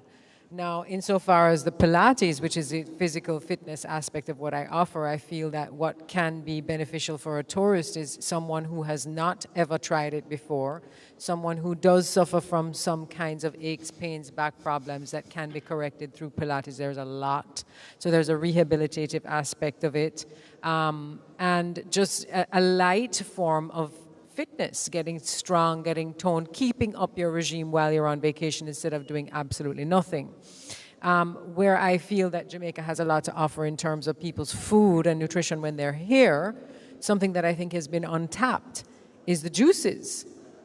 Juicing is one of the best, and it's very popular. It's a trend now for people's nutritional journeys, and we have so many unique fruits, and we have so many vegetables. If we could just harness the agricultural sector to focus on promoting and specializing in a juice cleanse, I think that would be something that would be very beneficial to our tourists and also for the tourism industry. And I'm going to loop in Janique, because earlier we were having a conversation about, how a lot of our local cultural and social elements, primarily as it pertains to agriculture, as you mentioned, how is it that we can, maximize that and better promote that to be a part of our health and wellness tourism product? Not necessarily just to stay on island, but also to be considered for export. Okay. Can I answer that after I say one quick thing about Jamaica being a place to come to for fitness and wellness? And I just wanted to say that in St. James, we have this park now, a new park called Harmony Beach Park, right? And we've got a running trail, we've got the beach, we have the sunset in the evening, and we have an event once a month now called Reggae Nights, where you have the full display of Jamaican culture right there at the park. We have dancing, we have Jamaican food, we have drumming, we have everything there for the tourists, where Montego Bay is our tourist capital here on our island, where the tourists can come and get the full Jamaican experience right there in a park with a beach, So we are, in the public sector, we're definitely hand in hand, trying to work hand in hand with the fitness and private fitness industry in bringing the tourists into our country through the fitness and wellness route. Now the question was agriculture and how do we, for lack of a better word, exploit our resources here so that we can capture the foreign market with our foods. I have a limited experience with that because I don't work in agriculture, I work in fitness. However, my people are from up in the hills in St. Anne, right? My family is a farming family, lots of resources, and we deal with food, banana, yam, plantain, all of those things. And we can use those raw materials and make protein powder out of the banana or to the yam or to whatever, I have a trainer, associate of mine, fitness trainer, that actually bought land to farm so that he could make, I think it's some kind of seeds to export overseas to the United States. So there's a lot of room, the nutrition industry, there's a lot of room for growth, there's a lot of room for expansion as far as the market, for competitors, people coming into the nutrition space. So in Jamaica, why don't we jump in? You know, 2 feet in, we have great soil, we have a great climate, we have everything here to capitalize on that. So. And I know we are struck for time, and I know we have Mr. Hakeem there that's sitting quietly in the corner. And one of the things I'm really anxious to touch on is that element of sports tourism and rehabilitation. So as a physiotherapist, I mean, this is probably, you're perhaps the best person to ask about this. In terms of the assets that we have as not just a destination, but our people. I mean, we are known as the sprint factory of the world. You know, we have the famous sporting personalities like our Olympic champions, we have our Usain Bolts, we have our Asafa Powells, we have Johan Blake that recently opened a rehabilitation center. And then you have other notable personalities that are from Jamaica that can, of course, attract that sports tourism to the destination. But a lot of times when people think of health and wellness tourism or they think of fitness tourism, they don't necessarily think of sports tourism immediately. And how do you think that we can, you know, better position ourselves to make sure that that's considered a part of our product?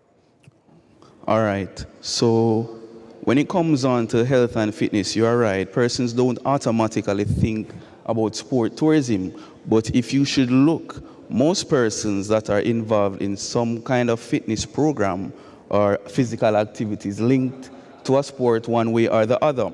And if by doing sports you'd recognize that you will have injuries because you exerting yourself, you would have loaded your body under certain forces that may times may result in injuries. When they do result in injuries, you find that, as I stated earlier in my introductions, you have persons that leave even European countries, even USA, coming to Jamaica for rehabilitation. Why? One, they recognize that if they know nothing else, they recognize that we seem to know what we're doing, because on a consistent basis, every time we represent, we're coming first in the track and field. Most recently, we're doing well in swimming. Most recently, we're doing well in hockey. So persons around in the other metropolitan countries recognize that, boy, Jamaica is small and taller, but we have something to market. And persons are seeing that and are responding in a very positive way.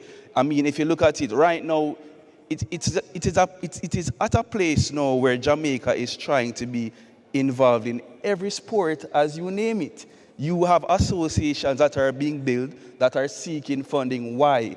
It seems like everything that Jamaica gets their hands into, automatically, consequently, they become the best at it. And I love that. I love that you mentioned that. But I also wanted, I know earlier you mentioned something while we were talking about alternative medicine.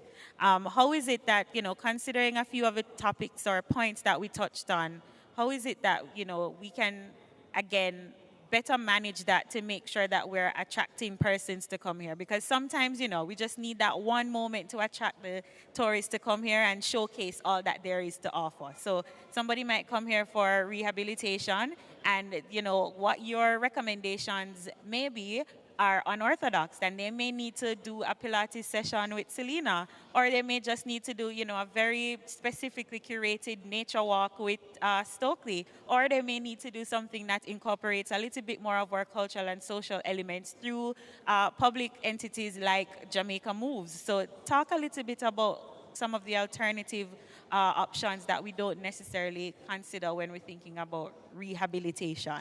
Okay, so when we speak about alternative medicine, we're talking about the non-conventional ways how to achieve a certain state of health and wellness. So you talk about things like, they call it Reiki, you talk about Pilates, yoga, you talk about spas. Now, you even talk about things like cannabis. So you recognize in Jamaica, you know, can I be vernacular? In Jamaica, they say we have the best weed. you know, for different purposes. But we all know familiar with the medicinal effects of cannabis. You know, it reduces inflammation, it treats anxiety disorders. If it is that we have this product, we have made a good move in trying to decriminalize cannabis and trying to grow the industry because you recognize it has an appeal. It has an indigenous appeal to Jamaica.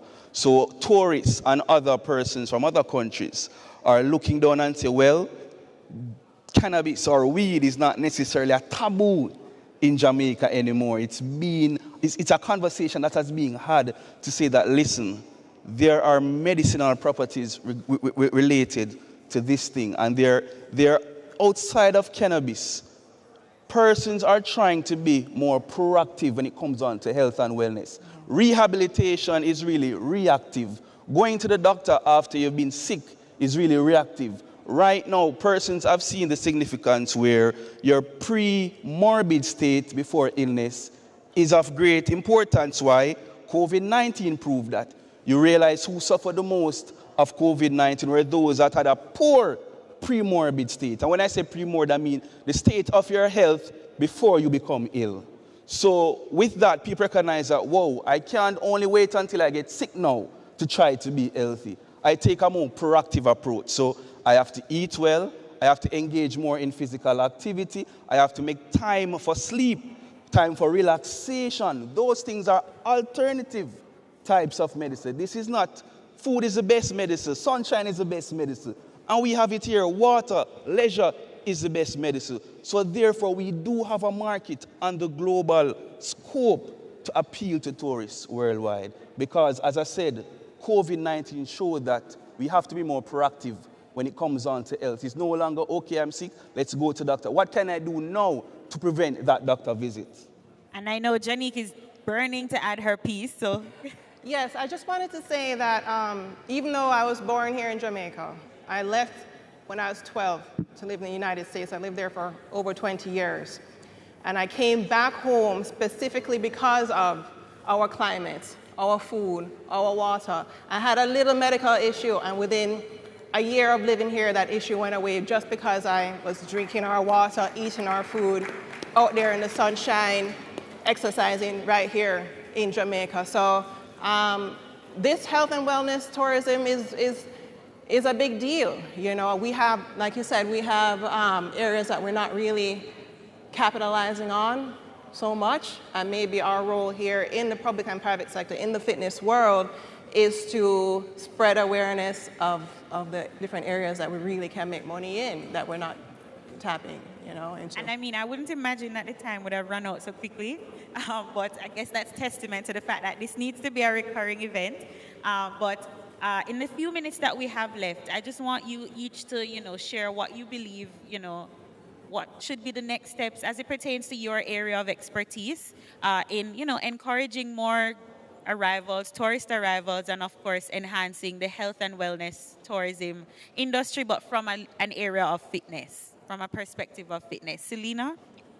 For me, the way that I see it moving forward to be beneficial for all of the small businesses, which are the service providers that have a lot of value to add to tourists, would be for there to be one platform, perhaps under the TEF, that we can all gather all of our services and showcase them even on a website or somewhere that a tourist can visit and see what else is available other than just what's being offered in the big hotels. And then that will create a trickle-down effect, and it can also be regulated on this website. So you have to have certain standards that you have to meet to be added onto this platform. But I think that there's so much that Jamaicans have to offer insofar as sports and talent and just even, you know, our personality and food, that it would be worthwhile to have a platform that we can gather everybody together and that can, you know, really transform the face of health and wellness tourism. Stokely? Okay, so, hello? Yes, I think moving forward what needs to happen is really fitness from an early age has to be looked at as a business. The young minds that are going to be taking over just all the industries have to have the information and has to have the access in order to make themselves better and make the tourism product that comes to Jamaica a little bit better. So say, for example, you really can't educate persons about something. They have to have experience. And to allow even the young minds, the schools, the students to be exposed to fitness, its offerings, and just connectivity where the tourism product is concerned. It's really the way forward to make sure that all the things that are available, they have access to. I know a couple years ago they started a program, Top Events Jamaica, launched by the Jamaica Tourist Board, and the focus was to really highlight different areas and elements of industries. And health and wellness was one of them. I think just before COVID, it's kind of slowed down, and I would love to see the revival of that program where wellness has its place and access to all the persons that come here, and the young persons can really be involved in order to make themselves better and make Jamaica better. Johnny, any final words? Final words as far as fitness and tourism. Well, maybe I'm biased, but I think we have some of the best fitness instructors here on this island, okay, because of our background with the Olympics and track and field, etc. So we have a college here in Jamaica, GC Foster College, where we get certified trainers, locally certified and trained to teach fitness. Anybody from overseas can hire one of our trainers here that are local here in Jamaica that are we're really good. And all I can say is, like I said, in the public sector, we've got the 2 parks, we've got the beaches, we have the sunshine, we got great food, we got great water, we have everything here. We have the hills. When I was visiting before I moved here, up and down the hill every morning I would go, and I didn't even have to run, just walking alone. Bring up your heart rate and everything, you know? So this is a perfect setting for fitness. Hakeem? I share the same sentiment. What I want you guys to understand, health is a state of being, while wellness is an active pursuing of optimal health. So you're not just existing, wellness is actually striving. With that said, as a physiotherapist, as I said, I mostly see patients after they have had an injury, but I'm more a proponent for being proactive for your health. Not necessarily that I don't want you to come see me after, but I'd prefer if you could prevent the injury in the first place or prevent any unwanted health outcome. So therefore, engage in physical activity. Schedule time for yourself, leisure. Sleep is important. A proper sleep pattern is important. Nutrition is key. You are what you eat. One doctor would put it. Our next doctor would put it, food is the best medicine. And as my fellow colleague said, Jamaica has a great platform when it comes on to health and wellness. We just need to seize the opportunities. Oh, I have one thing. Before we close, I feel like we should do a little physical activity. I feel like we should move. I feel like we should stretch. I feel like we should dance. I feel like I wish we should move. Yeah, man. Yes, everybody stand up. Let's do it. All right, Mr. Selector, put some music on now so we can move a little bit. Everybody stand up, everybody stand up, everybody stand up.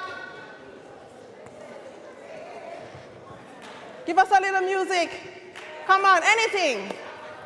Mr. Rose, you want to lead us? No, man, go ahead. She look like she's ready. Mr. Lisa, you ready?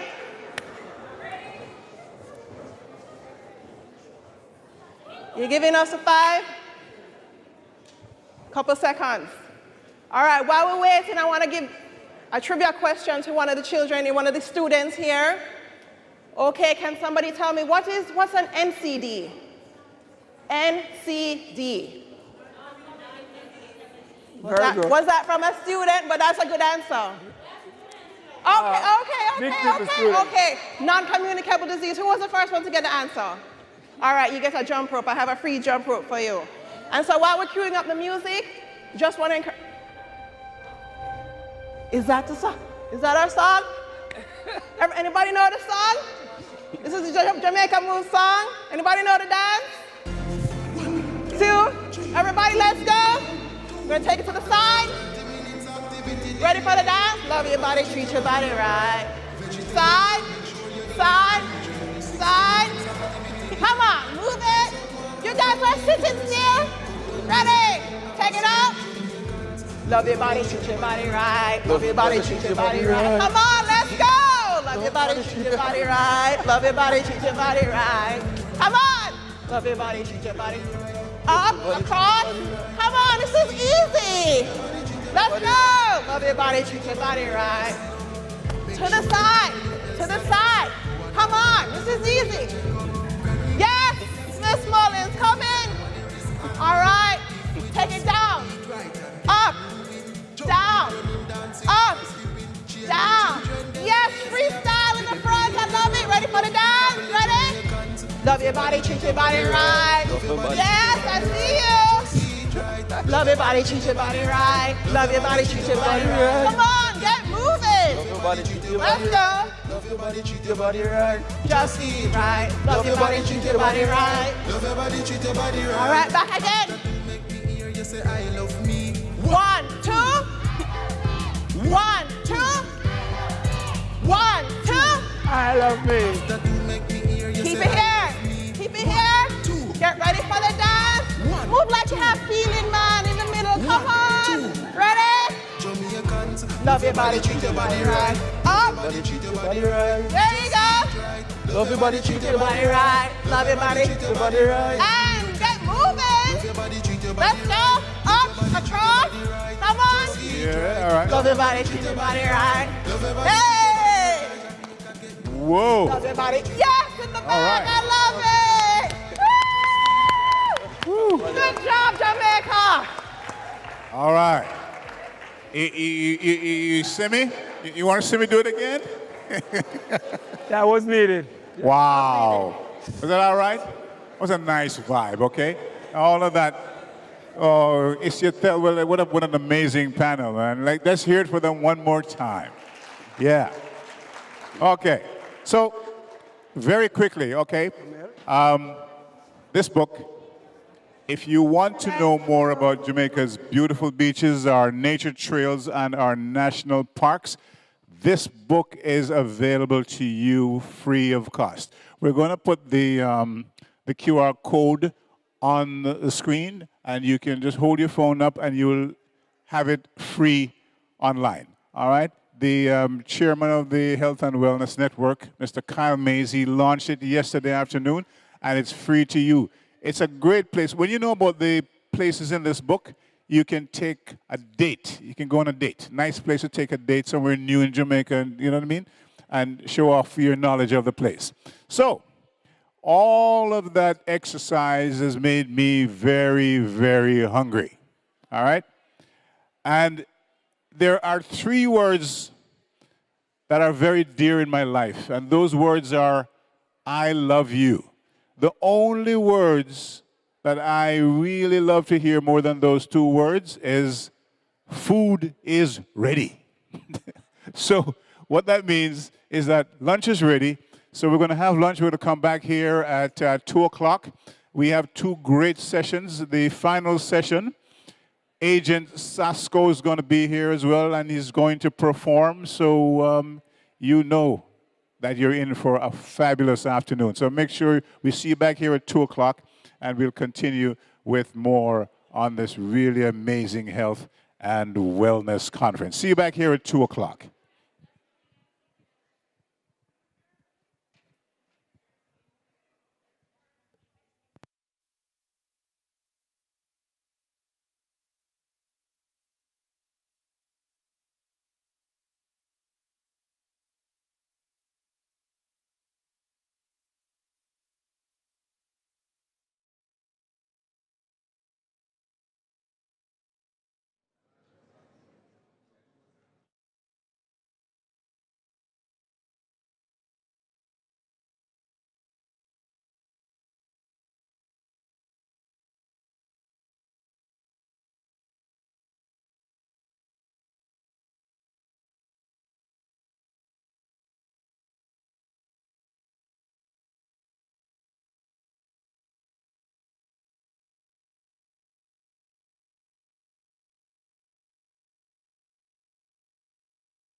Okay.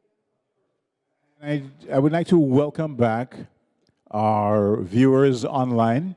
Thank you so much for being with us for the last 2 days. I mean, your presence is greatly appreciated. And we sincerely hope that you have been enjoying the conference as much as we have enjoyed bringing it to you. Of course, you can be a part of the proceedings. All you have to do is to forward your questions online. You already know how to do that. So please let's hear from you because you are a valuable part of what we're doing here today. So let the show begin. Awesome. Thank you very much. Afternoon, ladies, gentlemen, both in Cyberland and also those of us that are in the audience. Very shortly, I'm going to be introducing my team of supermodels. So I hope they're practicing their strut when they come on stage. So our panel discussion this afternoon is about spas of the future. My name is Shelly-Ann Althea Whiteley-Clark, a proud member of the Jamaica Center of Tourism Innovation, which is a department in the World Class Tourism Enhancement Fund, which is an agency of the Ministry of Tourism. Thank you. Now, the management consultant firm McKinsey estimates the global wellness market at more than 1.5 trillion. Interestingly, between yesterday and today, we know that we've been working with that wonderful $4 trillion with annual growth projected at 5 to 10%. But before we continue with this very brief overview, I think it is time for me to have company on stage. So I'm about to introduce my supermodels. So, ladies, gentlemen, boys and girls. And you know we're going to be clapping as they enter the stage. And they are entering the contest of the Spas of the Future competition. So, let us welcome our panelists, and I'm going to start with the wonderful competitor, Julia Bonner-Dewey, hails from the Bureau of Standards, Jamaica. Come on, clap her as she enters, as she graces us with her presence. That's right. That's right, my supermodels, I can't wait for them to talk. And the next competitor, vying for the prize of Miss Spa of the Future, Marie Hall Smith from the Face Place Institute. Strut it, Marie, strut it across the stage, my girl. Fantastic. And then following closely behind, I mean, the competition is real. Let us welcome Sandra Samuels, totally male spa. Come on, big up the woman. What I'm doing? Excellent. And then, of course, ladies, gentlemen, Ingrid Smith, floor manager, Adam and Eve Day Spa. Come on, big them up. Brilliant. Now, of course, we have years and years of experience in our presence this afternoon. So, when we think of spas of the future, now fueled by growing concerns about the true mental health crisis, and I believe all of us, we've been hearing the term more than ever, mental health. When we're at work, we're going to take a mental health break.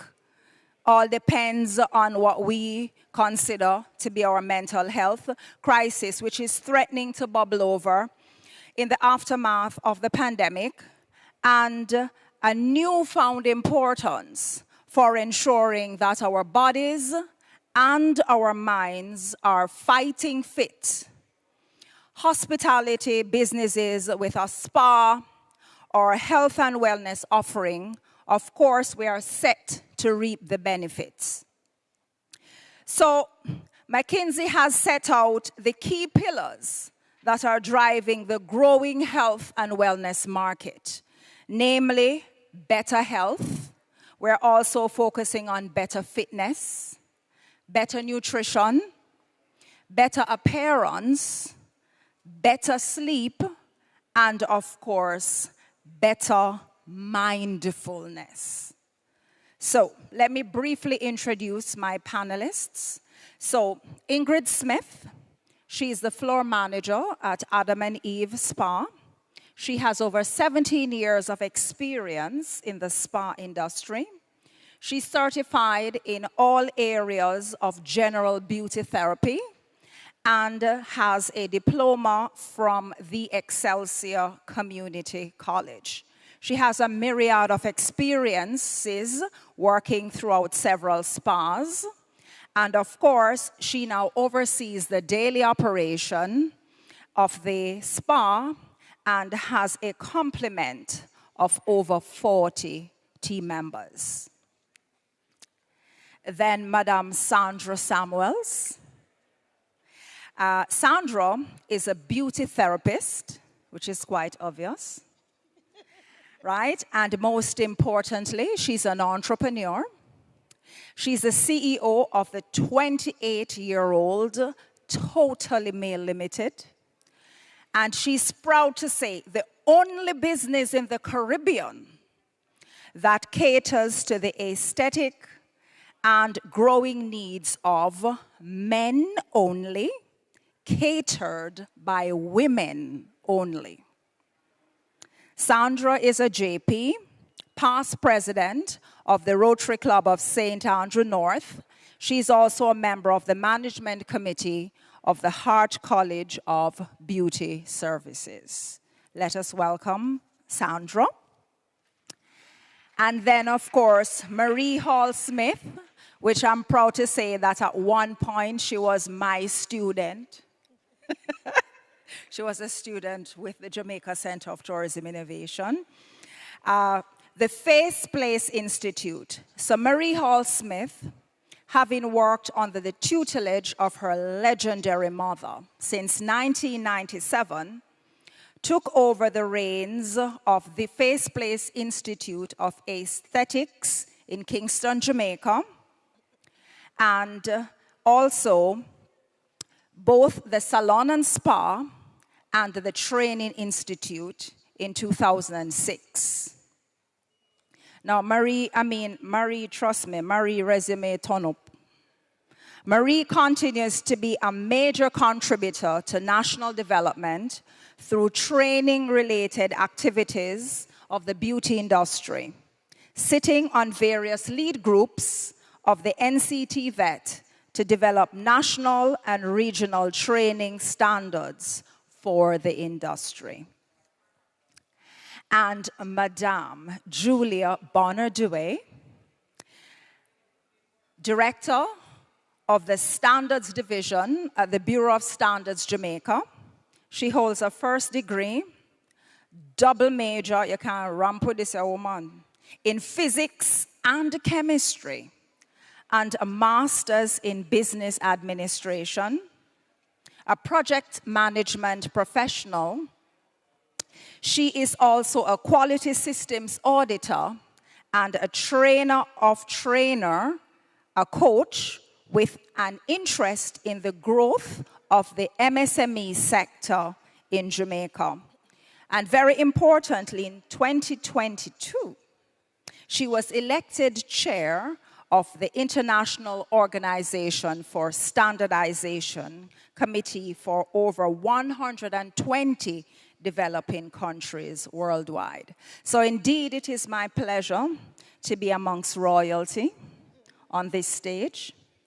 And just heading on, I am going to start off with Madame Ingrid. Ingrid, the floor is yours. Tell us about the spas of the future.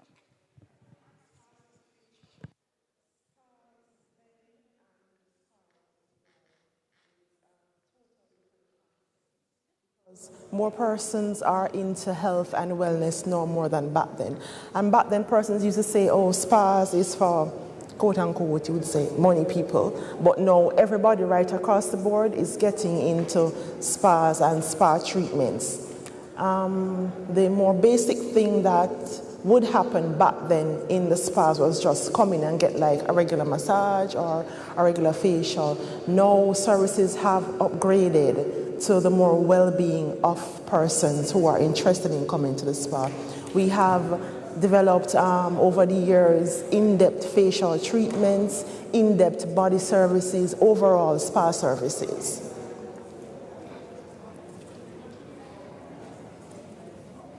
Brilliant. Thank you very much. And we're hoping that at some point we will experience the more in-depth aspect of the development in terms of spa treatments. So thank you very much, Ingrid. We're going to just ask Sandra, the veteran who caters to men only. Do I sound a bit jealous? I think I am, but I know I'm special, so she'll probably host a female, but not during working hours.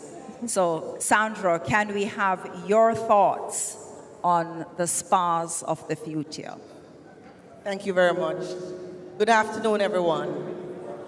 I must say it's a pleasure to be here this afternoon. I have, as you heard, I've been managing my spa now 28 years, albeit for men only. However, let me just categorically say that I am committed to Jamaica and the spa industry. Whether I'm doing men alone, I share with my sisters and brothers who have spas. We share information. We are committed to the growth of the spa industry in Jamaica, hence my communication and my association with the beauty school of Heart, sorry. Now, I had a few pointers that where I see are of critical importance for the future of Jamaican spas. I have 10 points here and I'm happy that the students are here because the students today are the future of tomorrow, and there are certain changes that will have to be made. So therefore, the first thing I would say is the students need to understand the importance of the industry. Two, they need to understand that it is a business and a $1 trillion business. They need to have respect for the industry. So when persons ask them what they do, they don't shy away. We are just as important as doctors and lawyers and the Prime Minister of the country because they cannot do without us. Everybody needs to be beautiful, to feel good about themselves. Everybody needs to rest, for rest and relaxation and all of that. So when you start taking yourself seriously, then the rest of the world will start to take us seriously. So that's the main thing for the students of today and persons who are currently in the industry. Now, my second point is that spas in Jamaica need to become like a destination location. So you're coming to Jamaica, you know, some persons are coming to Jamaica, they're going to Sandals and they're going to this hotel and that hotel. My customers currently come to Jamaica and one of their first stops is totally male. So I'm a destination location already. But all spas need to have that kind of service that when their customers who have either migrated or have tasted their service go away and come back, they will not touch down in Jamaica and not want to stop by. So you need to look at your business as a destination location. That's the second thing. Thirdly, this is one of the few industries in the world that they can't swap us out with computers. So you need to understand that. You need to understand that you need to hone your skill because this business is about the personal touch. So your personality, your training, your education. I'm a proud past student of the Face Place, albeit several years ago, but they have now, they have gone, Maria will tell you all about where they are now, but they have elevated themselves to another level. And that's what it's all about. Always upgrading and reinventing yourself for the future. Number 4, you need to give your customers the ultimate experience. We sell happiness. We sell care. We sell love. It's not about a job. It's your career. And it's a career that requires you to have something more than just education. It requires you to sell self and sell health and wellness. So yourself, you have to be well as well. Well mentally and well physically. You have to look the part, because most persons, you're not going to go to a doctor if he drives a stretcher cruiser, are you? So you have to look the part of what you're selling. So take care of yourself and ensure that you give the ultimate spa experience. The next point, Jamaica has such wealth in terms of materials, the plants. We are beyond wealthy where that is concerned. So we need to start using our indigenous products. I see a lot on the floor. I'm so proud to say my brothers and sisters have seen the light and are now using our Jamaican-made products versus always having to import products. We're not saying anything is wrong with importing products, but we need to get in the market and also the exporting market. That is for the future. The next thing is understanding the business, the education again. You have to understand the business of spa business, spa and wellness business. Then we have to share. I heard it spoken about in another forum where we're talking about coming together and buying products together, and so forth and so on. However, I think of it on a further level. You come to my spa, I should have a coupon that sends you to any other wellness, a spa in Milk River, a spa in St. Thomas, because it's one Jamaica. We're a unit. And whatever my customer can benefit from, that's where I'm sending them, right? So what we need to do is to, well, I hear it in pipeline from yesterday that these places will be upgraded, and as soon as they upgrade it, because I have a particular standard for my customers, so when I'm sending my customers somewhere, they need to be of the same standard. So standards are important. And last but by no means least, marketing. We have to market our business, ladies and gentlemen, and students. You cannot have a product and not market yourselves. It's not a secret. So we have 2 types of marketing that we must do. We must market our businesses, and then the tourist board and Jamaica in general, whatever the tourism sector is marketing overseas, as I said, for us to become a destination location, you have a registry. So when they look, just like we have that magazine with all the beaches and everything, they must look and see all the spas that are of a particular standard, and we wear a seal, and then you are directed, when you come to Jamaica, of quality service. So the bottom line is quality service, knowing the business, and being a part of the future, and being a part of the 2030 vision as well. Jamaica is already on the map. We know what we have here. There is no shortage of, what I'd like to say, opportunities. We hear every day that there are no opportunities. That is not so.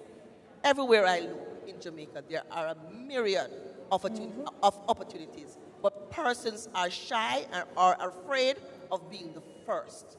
Never be afraid to be the first. I was the first in 1994 and I'm still going strong 28 years later. So I encourage everyone, students, don't think outside the box. Think about owning and employing. And that's how Jamaica will get out of poverty. Thank you very much.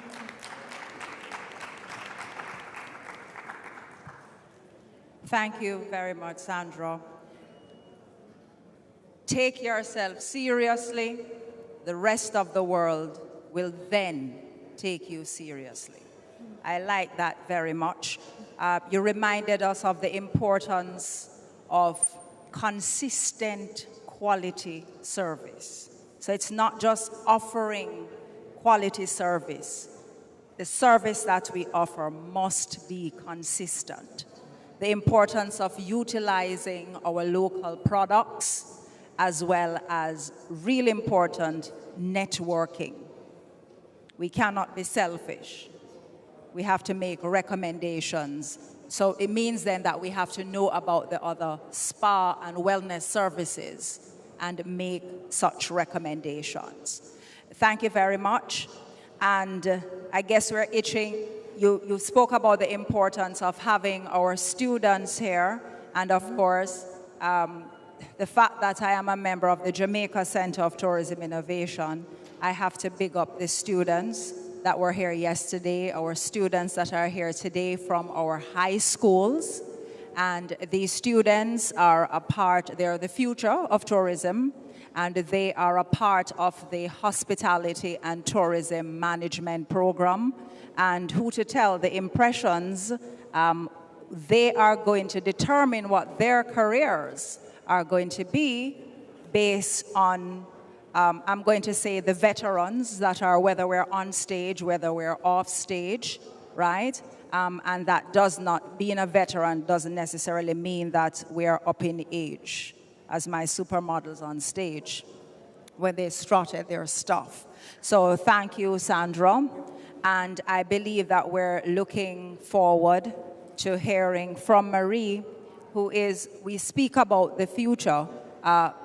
Education is just as important, because that is going to be the foundation in terms of where do we go. So the importance of lifelong learning. So I hand over to Madame Marie. Thank you so much. Can you all hear me clearly? I will speak loudly. I'm mic'd, and apparently that my voice carries. Thank you very much for having me here, and it's a pleasure for me to be here. I see the chairman of the committee in front of me. Thank you so much, and thank you, students, for attending. The future of spa entities in Jamaica relies heavily on you the students, and of course, the other stakeholders in the audience. And I say this, really extending from what Sandra had spoken about and my other colleague on the panel.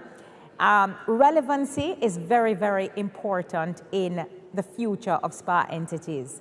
And the Face Place Institute and the Face Place Salon will be celebrating 50 years of business next year. And how have we managed to be here 50 years later?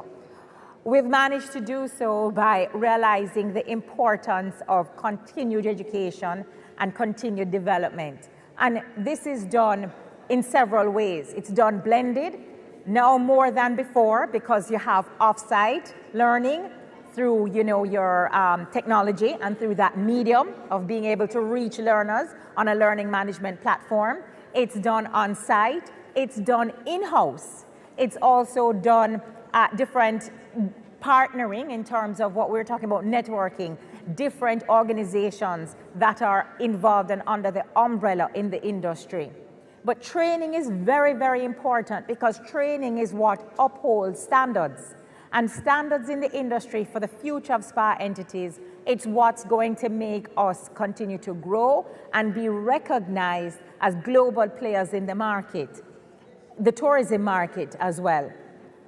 When we think of training, we think of, yes, our traditional schools and so forth, but we must also not only adhere to national standards, but we must adhere to international best practice. And international best practice is what gives us the insight to where the future of spa trends and businesses are going. Technology has highly influenced our industry. Now we have several units of this industry that are standalone units. So for example, if you go into school traditionally, you may have to do several units of training to get one certification. Now they're standalone units that you can do, because if you are someone who, let's say, does eyelash extensions, for example, that's trending now. If you do eyelash extensions, that is a unit of speciality on its own. And I must say and stress the importance for the future of spa entities is how you go about acquiring a particular standard of being able to operate that skill at proficiency and relevancy. So Ms. Duhay is going to speak to standards, but I just want to encourage you to continue to acquire what you need to keep relevant, because relevancy is very important for the future of spa entities, especially with technology coming on board now in our industry. We cannot be replaced by machines, but what we have to realize is that we still can't make machines outsmart us. And we have to really have strong underpinning skills to be able to deliver what we need to deliver with proficiency and relevancy. I'm going to keep it short because I know we are pressed for time, but I just want to again thank you all for attending, and it has been a pleasure for me to be here. Julia? Thank you, Marie. Continued education and development. But what I liked is the fact that you reminded us that with this continued education and development is the importance of utilizing technology. And of course, this just impresses on us the importance of flexibility. We cannot be rigid and this is how we used to do it and that's how it's going to happen. Well, I believe that COVID has taught all of us the importance of adapting, as well as it truly impressed upon us that the only constant is change. So thank you very much. I appreciated the fact that you spoke about that what training does is that training upholds standards, which is the perfect segue as we invite Julia to speak about standards and how standards are related to spas of the future. So Julia, over to you. Okay. Thank you very much. Can you hear me? Okay, thank you, Dr. Whiteley Clark, and good afternoon to all the members of the participants in the audience. I'd like to thank the committee for inviting Bureau of Standards here, where I represent. So I listened keenly to my colleagues here, and I kind of said, okay, so I'm wrapping it up because I'm repeating everything they say. So technology, we know, COVID forced us into a situation where we had to use Zoom. We had to work from home. We had to do all these things. We had no choice. Previously, we were very quiet about technology. We thought it didn't. We just kind of looked at it happening. But technology is happening very fast. New trends, new product, new lifestyles, new knowledge. The consumers are changing. So there's a change in concept of lifestyle and health and wellness.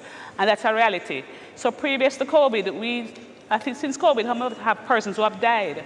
I mean, we are very conscious of our reality that we will not be here forever. And therefore, we are now focused on being more healthy and living a better lifestyle. So COVID has forced us into this new state, also plus technology. And so we have people seeking healthy and holistic lifestyles. And this is important because one of the tools to get us into that healthy, holistic lifestyle are spas. Spas has been around since centuries, since Roman and Greek. In fact, the word spas came from spagere, which is a Latin word that was used frequently.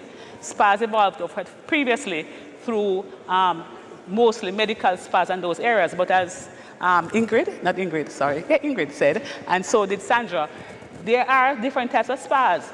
People will come to Jamaica for different experiences. So we're talking about the types of spas which we hear about, we can research it, but then where do you put yourselves in that experience? As students and young people, MSMEs contribute to the greatest level of activity, economic activity across the world. So tourism is a big thing, but the small people in the tourism sector are the ones who make money grow. The barbers, the eyelash person that put on eyelash. The small person is what makes the food run. So if a community don't have those small MSMEs, that money doesn't go in a circle. So the entrepreneurship and innovation is important. So when we talk about the spas of the future, Jamaica is a country of entrepreneurs. You are great. We do great things. I heard somebody say earlier that if the Jamaicans started, it will be done well. We will get it done and we'll get it there. So we are innovative, we're entrepreneurs. We will meet that demand. We have the resources, sun, sea, we have it. The indigenous material that Sandra spoke about, we have what it takes. We have to put it to good use. So the spas of the future will be looking at art. How artistic are you? What is your creative thought about it? Don't be afraid, I think as somebody said here, to try. There's art, but there's science, there's standards around it. Because when you talk about spas, the science is important. If you ever deliver a service and somebody gets sick, they will be looking at suing you. So you have to look at the science to support your work. And there is luck, serendipity. It happens, and if you are smart enough and you are entrepreneurship enough, you will end up with a perfect product. Sandra Habby's totally male spa with totally ladies doing it. What is your creative work? And standards will help structure the industry. Marie said it. If you're going to be respected internationally, then you have to ensure that what you do will test the scrutiny of international visitors. Because when they come to Jamaica, they will criticize, and they like the experience, but if something goes wrong, they will compare you to anybody else across the world. So your work has to be at international standards. At the Bureau of Standards, we have standards that can help you with that. We have standards for the management of the spa. We have standards for the spa itself. I read a book and I hear about Swedish spas, and I hear about mud spas, and I hear about those things. But there are criteria around which you have to operate. There is vulnerable publics like people with handicaps. You have to ensure that these people can access your spa. You can specialize your spa in any way you choose to, and you'll definitely, once you make it well and do it well, you'll be okay. So there are standards for how you document your business processes, customer service. If your internal customers, if your staff is not competent, if your staff is not happy, then they cannot deliver onto another customer. I've been to some hotels and I can tell you, the staff alone make you want to go back. Forget the food and the accommodation, just the staff. And therefore, documenting and writing down your business process is standardized in your processes. Then you have to document and organize your structure, your building. If you're going to have a spa which is different, what does it look like? What does it feel like when you enter that place? Your equipment, if you're going to be mixing, there's things now, cannabis, there's mushrooms, there's all new products happening. There's organic lotions, organic products. How do you ensure that what you're delivering is what you say you're going to will be delivering? And then you have ways to test so the standards we have at the Bureau, for example, will tell you that if you use water, the quality of the water must be at a certain level. It must be drinking water at least, and that can be tested. So if you get your spa operating, there is something called certification of the spas. There's business certification. But back to what Marie said about competence and training, there's training of persons. I know you've been to spas of sorts, and I know when I go to some places, I ask for one person all the time. Because that's a person I trust. And some other person, I'm not going to that place. So you have to have competent people who people will trust, and that is very, very important. So the spas of the future, we have talked about holistic spas. We have spas that will deal with mental health and well-being, spas that will talk about stress management and those things. Those are very important places. There's digital technology. There's spas operating in the metaverse. I mean, I'm sure you've put on those three-dimensional things and you're in a space and you think you land on the moon and all that stuff going on. There's spa experience that can help you get that, where you actually think you're in a pool. In fact, you're stressing about when you have a fish pool at home and the sound of the sun is soothing. There are spas which help you get into that experience where you feel like you're in a different place. And that's a virtual reality, and it's a very real thing. I went to a museum of the future and I was in shock what they could do with digital technology. Then there is something called telemedicine. We have standards at the Bureau for telemedicine, which means the doctor can stay in his place wherever across the world and have health records which will help him diagnose you and tell you things. And you can have spas which use that technology to deal with their customers. So there's a lot happening internationally when it comes to what can change for the future. You have to just be very creative. And I think technology and digitization will get Jamaica to where it's want to go in the future. So I encourage you to visit the Bureau of Standards. We have a standard called JS319. It is for spas specifically. And better than that, we can make any product you want, whatever idea you have or you have a product, visit the Bureau of Standards, we'll find a way to help you to make that new product. And we can also link it to international standards that will help you. So we have, just in terms of cutting it short, we are here for you as a Bureau of Standards, and we have the relevant standards. If you can conceive it, we can make it. And as we sit here, the Bureau of Standards will be here for you to ensure that you can create that artistic, innovative, creative product that will make a difference for Jamaica as we fit into the new millennium and the way forward for our country to export more and become a place to live, work, and make families. Thank you. Thank you very much, Julia. So, in the interest of time, ladies and gentlemen, our panelists and their expertise will be available to you. They're going to be in the audience, so if you have any questions for them, then they will be more than happy to facilitate your questions off stage. And just want to say thank you to Ingrid, our floor manager, Adam and Eve Spa. Thanks to Sandra, Totally Male Spa. Thanks to Marie Hall Smith from the Face Place Institute. Thanking Julia from the Bureau of Standards Jamaica. And just to, since we're to wrap up spas of the future, EHL has compiled a list of spa trends for 2022, and I believe the ladies covered the same in their presentations, where we focused on the med spa, utilizing technology in our spas, the importance of the human touch, the fact that we must be at one with nature. I believe that our chairman for our wellness council spoke about, yesterday he spoke about forest bathing. So when I think of being at one with nature, just ensure that no wild animals are close by. Mental wellness, stress management, the growing dietary needs, we're more conscious of that. And of course, the need for sleep and the need for relaxation. So based on that, and I know that time is against us, ladies, thank you very much. And to our audience, I'm going to invite our panelists to go through the audience, and if you have any questions for them, then they will entertain you very shortly. So, ladies and gentlemen, we thank you very much, and it was our pleasure to speak to you about spas of the future. Thank you.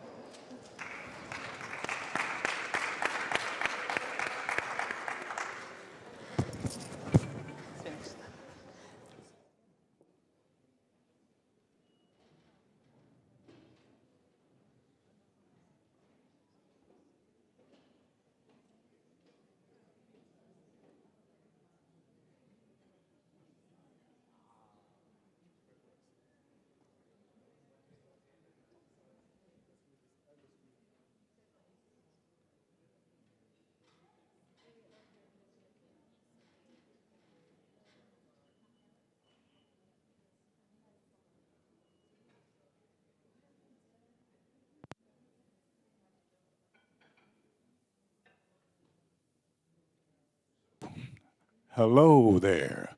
All right, so now you know all about spas of the future. Those of you who have not yet become involved in that particular area, you know that there's a whole lot of money to be made. And of course, you know, this is what this conference is all about, how to get a piece of that more than $670 trillion that's floating around globally. And of course, you know, this is what we've been learning over the last couple of days. How to, from where you are, in your own spaces, how you can maximize the money that's involved. It all comes down to the money. All right? Okay.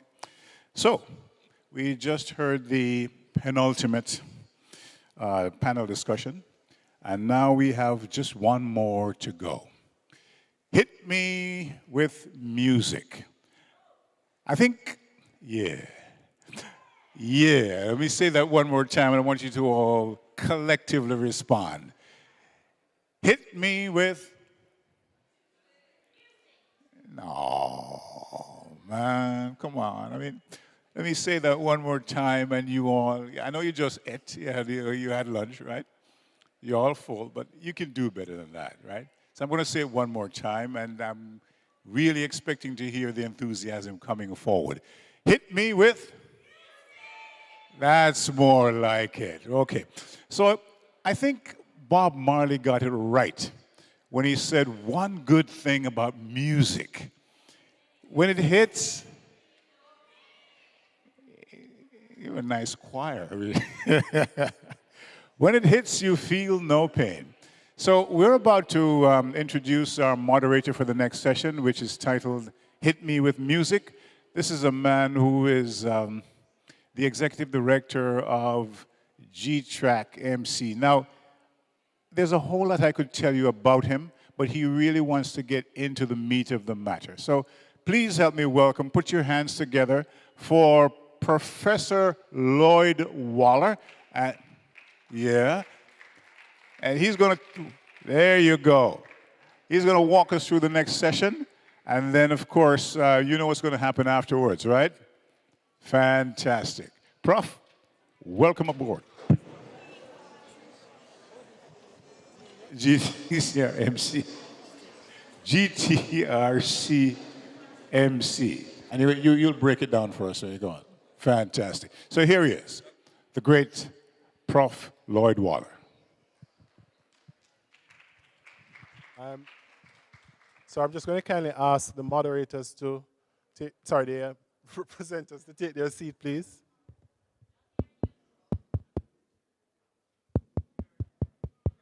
Testing, testing. Okay, I'm going to ask the presenters to please take their seat.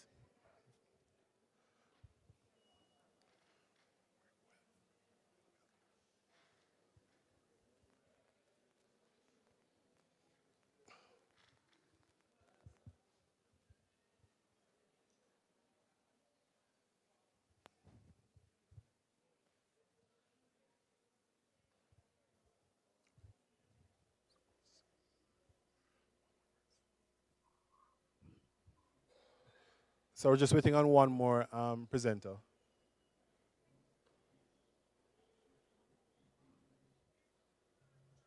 I'm here.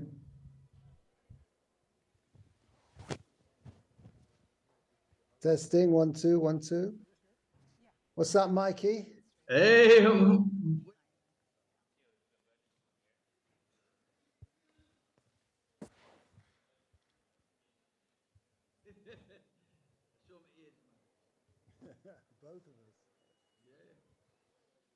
All right, so we're going to just start until the presenter actually comes. So my name is Lloyd Waller, and I'm the Executive Director for the Global Tourism Resilience and Crisis Management Center, which is a tourism resilience institution which is headquartered here in Jamaica, but has offices in Canada, the United States, Europe, and the Middle East, as well as Africa. And I'm particularly pleased to be here today to be a part of this discussion, which represents one of the most critical aspects of Jamaica's tourism product, and if not Jamaica's brand on a whole.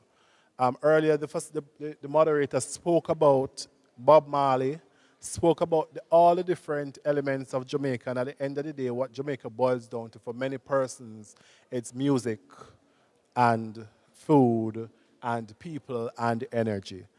Now, both music as well as wellness are today as important worldwide as food itself. Both are seen on one hand as mutually exclusive, but on the other hand as interdependent, if not interconnected. From Ibiza in Spain to Sumfest in Jamaica, from the tea huntress ritual and renewal retreat in Iceland to the Mami Medicine Portal pilgrimage and retreat in Egypt, to the many spas here in Jamaica, both music and wellness represent an important aspect of both social and economic life. And indeed, as it relates to tourism, it essentially represents one of the most important components of the tourism product. Today, we are indeed privileged to be in the presence of several individuals who are in the music and wellness space and whose observations and experiences have provided them with the capacity and insights to be able to provide us with information about the future of wellness and music to the Jamaican tourism space. I'm going to ask all the presenters to introduce themselves. To be quite frank, there are a few persons here who I actually know, but I didn't know them in this particular capacity. So as a result of that, I don't want to make assumptions about who they are and what they do. So I'm going to ask the presenters to present in the order that is on the program, and you can introduce yourself, the organization you're from, and then just to answer a general question in 5 to 10 minutes. What are your views? What do you believe is the future of music and wellness in the Jamaican tourism space, and how can we expand both music and wellness to be able to improve Jamaica's tourism product? And we will start with a very captivating presentation, which will not just be a presentation, but will also be a demonstration of how this particular product can be used to transform your life in terms of spa and wellness. I'm going to ask our first presenter to introduce herself and then answer the question, and then she will demonstrate right after that the product itself. Thank you, everyone. I'm so excited to be a part of this discussion panel. My name is Pooja Bharucha. I'm from India. Thank you. I'm from India, and I'm currently living in Kingston for the last 5 years. I have been an energy healer and a sound healer for the last 6 years. I've learned many healing modalities in India. So in 2015, I was going through some personal challenges, and that's when I decided to seek healing for myself. And not only did I manage to heal myself, I learned so many healing modalities, and I was able to facilitate healing for others too. So in my healing practice, I use these amazing crystal sound bowls. I use a lot of crystals, and I chant a lot of Vedic mantras. Now, what do these crystal bowls do? They're made with 99.99% quartz, and they're infused with semi-precious stones and minerals. They're attuned to the frequency of 432 hertz, which is the frequency of connecting with nature. They are also attuned to the notes of a 7 main chakras. So our chakras are our main energetic centers. When I play these bowls, and I have 16 of them, so today I've just brought 2. When I play them, what happens is that the energy, the vibration of our body, our cells, our organs, tissues, endocrine system, metabolic system, they all are raised to a very high level. So you may be holding trauma in some cells, you may be stressed out, you may be an overthinker, or you may be depressed. What these bowls do, what sound healing or sound medicine does, is like it helps you heal on a cellular level. And this is definitely, I think, a beautiful way of healing, because sound and music, everybody loves sound and music, and it will always be a part of a healing culture. So I believe that sound healing and sound medicine is the next future, because, who doesn't like sound? Given this platform here today, I think this is an amazing platform for me to showcase my skills and also how can I promote sound medicine to Jamaica, in aiding healing and wellness. So I'm very grateful for this platform today. Thank you.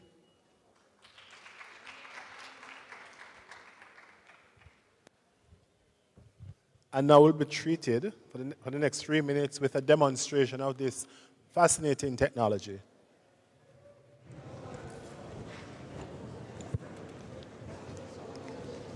So I have two bowls. This is sugilite infused with platinum, and this is carnelian. This is attuned to the frequency of your heart, and this is attuned to the frequency of your root chakra. Root chakra deals with survival. Where will you get your next money? How will you survive? Your clothing? How's your physical body? And this is, of course, matters of the heart, grief, compassion, forgiveness. When I play them together, it brings out an amazing vibration. So I would like you all to just close your eyes and just attune to the sound.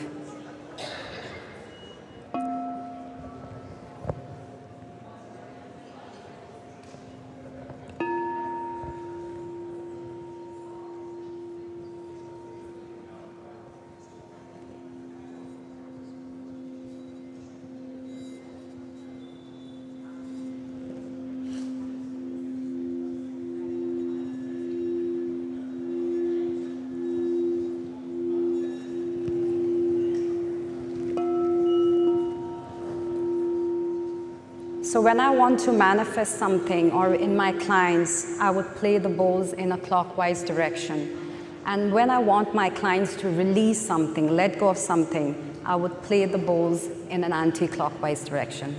Thank you.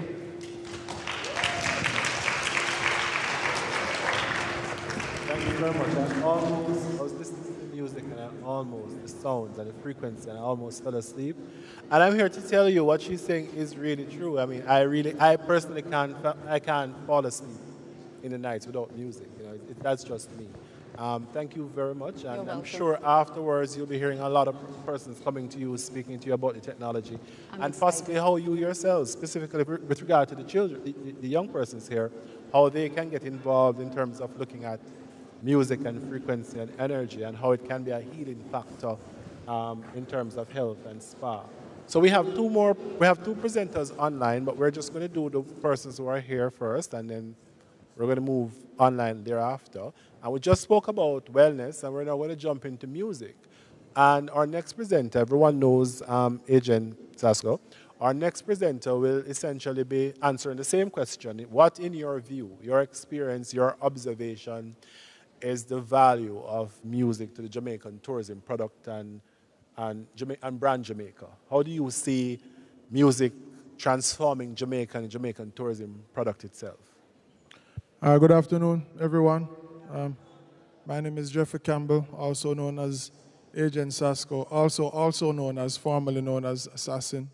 And thank you. I've been a lover of music as far as my memories go back, and I've been a performer professionally for, I don't know if I carried 21 years. So I've been at it for a while. And how does music factor into tourism? Well, tourism is pretty much the exporting, if you will, but then people experience the product while they're here. So even though you're exporting your culture, people still get to come and experience that culture while they're here. And of course, music is a very integral part of culture. It reflects the culture, it represents it, it shapes the culture in many ways as well. And it is one of the things that you can export readily, right? So you can't take up the beach and, carry it to have people experience the beach in Jamaica, in the world, right? But of course, them can turn on them radio or go online these days and experience a bit of Jamaica through the music. So in that way, it's a great vehicle of export as far as the culture goes, and by extension, people might be interested in seeing Jamaica after listening to music. As a matter of fact, that has been my experience in traveling for the last 20 years. People be like, oh man, I love Jamaica, I love your music. If they haven't been there before, they vow to see Jamaica sometime, and their exposure to Jamaica is up to that point is music, maybe sports and things like that. So it's important in that regard. As it relates to wellness, let me say if we can test your music knowledge for a little bit. One good thing about music. All right, see the amen. So Bob Marley said it best in that line, and I think we can all agree. If we love music and enjoy music at any time, yeah, you put on certain songs when you're in a particular mood. You put on certain songs and it brings you to a particular mood. And so in the same way, it works with wellness as well. You have some song where just, as you say in Jamaica, build a vibe, right? You put on a song and you just feel the vibes. And of course, music is vibrations, right? As the demonstration a while ago. I'm sorry, I don't have anything as impressive, but that's incredible, by the way. But yeah, it's our vibes, and a lot of times you find that people they are proponents of the same kind of thing. It's just that their definitions are different and their way of presenting it is different. So it is very similar vibration. So when somebody say, yeah, man, I feel the vibes, they're really feeling the frequency, and that's what, all of that is. So no matter how you cut it, when you go back to the ancient Buddhist monks and things like that, music is a critical part of their whole exercise. When you talk about meditation, when you talk about even certain sounds that people use to sleep, like playing water sounds and things like that, we can't deny that sounds and music is a critical part of how we experience the world. And what I do in terms of performing and music with words is just another representation of that. Of course, you have music where it's just instrumentals, you have music where it's just percussion, whatever. Music is music, and music build a what? Build a vibes. So later on, hopefully I can give you my demonstration of the vibes, you see me? So later on, check that out. Absolutely brilliant, brilliant. Thank you very much for that. Already we're seeing something that all astrophysicists knows, which is the importance of sound and harmony and frequency as a healing property, whether it's the use of technology such as what was presented earlier, or whether or not it's something that it's auditory and comes directly from your voice. Both play that important role in terms of transforming and healing and transcending human beings through frequency. We now have another presenter, John Baker, the owner for GJam Studios. John, tell us about your experience, your observations, your experiences as it relates to music and the future of music, and how music can transform and enhance and scale the Jamaican tourism product and perhaps even brand Jamaica. Can you hear me? We're hearing you. We're hearing you. Good. Okay. Good afternoon, everybody. Yeah. So as the founder of a lifestyle brand, which is GJam, we cross over distinctively into music and into hospitality. I think probably more so than the business on the planet. I say that because our model is directly linked between having the recording studios and the creative industry merge with also a hospitality experience. I think that the one thing that someone said about music, and they were adjuncting it to film, music is the entry into your soul. And it doesn't matter what music you're listening to in any shape, form, or manner, it has a way of infiltrating you. Film is a different type of thing. That affects an emotion, which when you go in to see a movie and you've had the conglomeration of acting and the scenario and the music together, it affects you emotionally, as does music.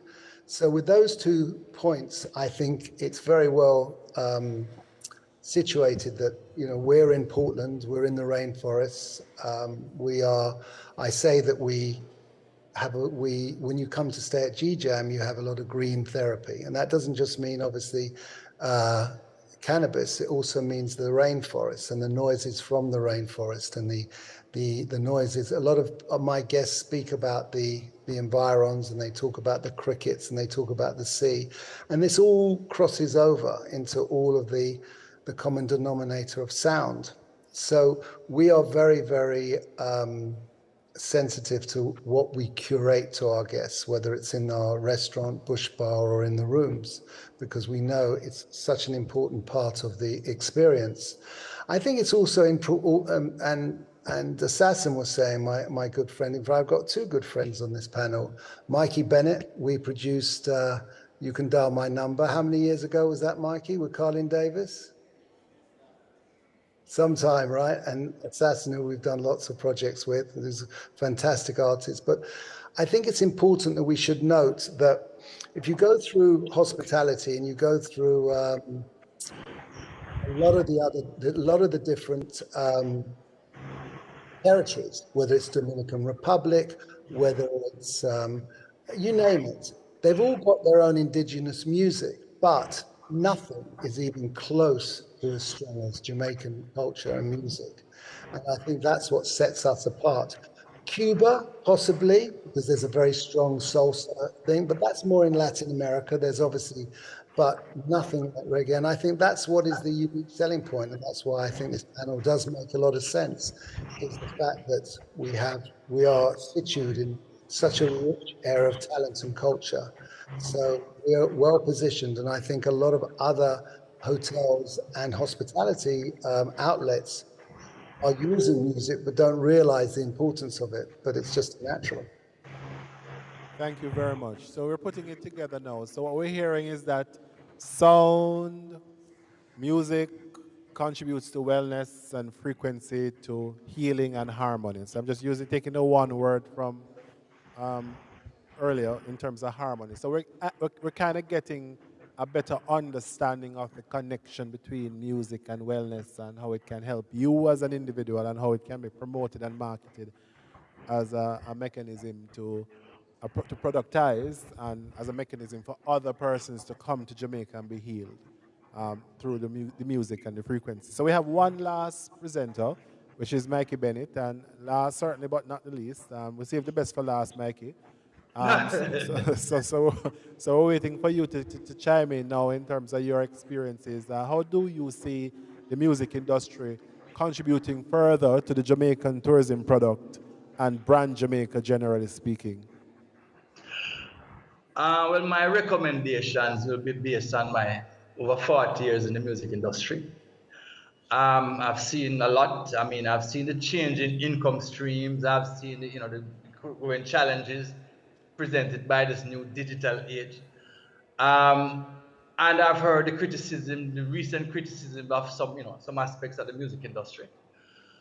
But most importantly, 2 years ago, I had the opportunity to coordinate a program at UTech, looking at songwriting, production, engineering, etc. And one of the things that came to me, being at UTech, was that UTech was probably perfectly placed to present something sonic to Jamaica, a reference studio. For a country that owes so much to music and to sound, we don't pay a lot of attention to it. There's a winning template in Jamaica that works and will continue to produce, excellent work, and that is the sports track and field situation. They go in early, they train, they develop, they mentor, and they present standards. Music is a science, and a lot of science is involved in music. So the art of music is also a science. What I think is really lacking in Jamaica right now are trained engineers. And John will tell you, when we started out in the music business, there were probably about a dozen, notable studios in Jamaica. That we probably have 12,000 now, different size studios. And what happened now without the gatekeepers, the natural gatekeepers of radio, people go straight to the internet, straight to YouTube. And I can tell you personally that 90% of the songs that are uploaded should not have been uploaded. When we speak about music, sometimes we're afraid to speak technically. Sonically, a lot of them are just bad. They don't sound good. As John will tell you, to break into top 40 radio and big radio stations right across the world, the ones that create the million sellers that we love, 99% of the songs that come out of Jamaica have to be mastered to meet that sonic standard that is set by these entities. Jamaica has fallen short. We have never seen it fit to invest in a serious engineering program. A lot of youngsters out there now, based on their own like brilliance and the genius, trying a thing. We need to channel this. UTech is properly placed to create what we call a reference studio. They have all of the departments there. There's the architectural department, the mechanical department, the technological departments, and all of them should come together and bring in some experts and create a reference studio, and at the same time offer programs in engineering. And the country needs at least 3 of them. So sound, as important as sound is, to make sure that this sound continue to, to help us and to treat us and to bring people, we need to invest in that infrastructure that is going to make sure that the sound that coming out of Jamaica duly represent the creative talent of Asaska. So we can always get into more after this. Thank you very much, Mikey. Thank you. And thanks to all the panelists. So what are the takeaways? Music, wellness, both play an important role in terms of human harmony through frequency. And more importantly, for those of you who are interested in a career, that certainly there is a career in music and wellness in the Caribbean, in Jamaica. And I'm pretty much sure after the presentations that the guests, the presenters can be available for further discussion in terms of where do we go from here, if it is that you are interested in this particular career. Pooja, I'm going to ask you to close the presentation with just 1 more minute of that fantastic frequency. I think we all need it. Going into the weekend. Just 1 more minute and we're good. 1 more minute and we can just close and move forward. Can we get some silence, please, so we can actually hear and feel the vibration?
Nice meeting you. Thank you so much.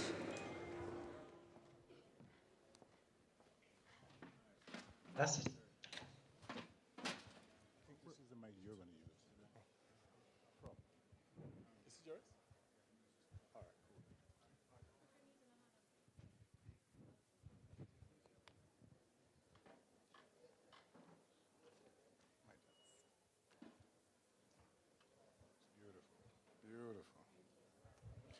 Thank you, Professor Lloyd Waller, for the insights you just shared with us a while ago and your amazing panel. We want to thank you for that as well. So that brings us to the end of our show for the last 2 days. We'd like to thank you very much, and it's time for you all to go home now. Hell no. Okay. Before we bring things to a close, you know, the grand party that we have lined up at the end of this, I would like to say once again thanks to a few persons who have really made the last 2 days as special as it turned out to be.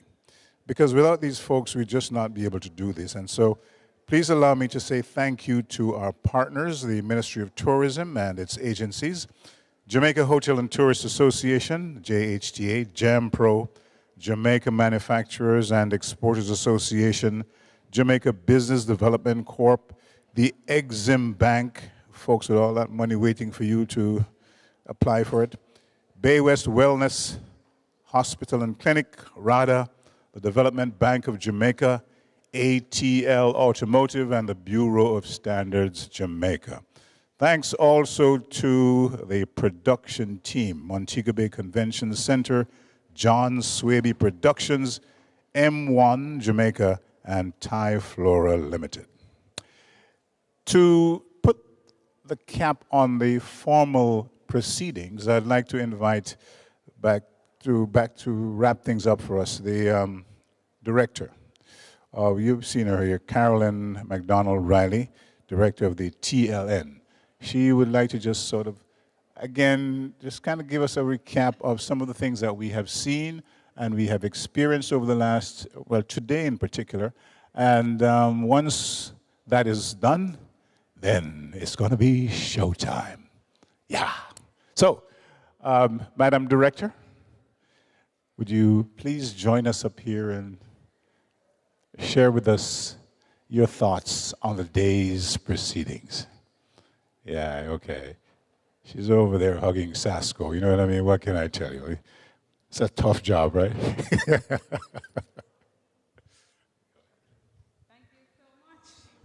And I really don't want to be standing in the way of Agent Sasko, you know. But here I am. I'd really like to thank you. It has been a really wonderful 2 days. Really wonderful. And I'd like to greet, I know we still have a few of our dignitaries here, so I'd like to recognize them first, like the president of our GHTA, Mr. Robin Russell. I believe our ED somewhere around, Dr. Kerry Wallace. Chairman of the Health and Wellness Network, Mr. Kyle Mees. Members of the media, distinguished ladies and gentlemen, and I say my students, we've really come to the close of a wonderful 2 days.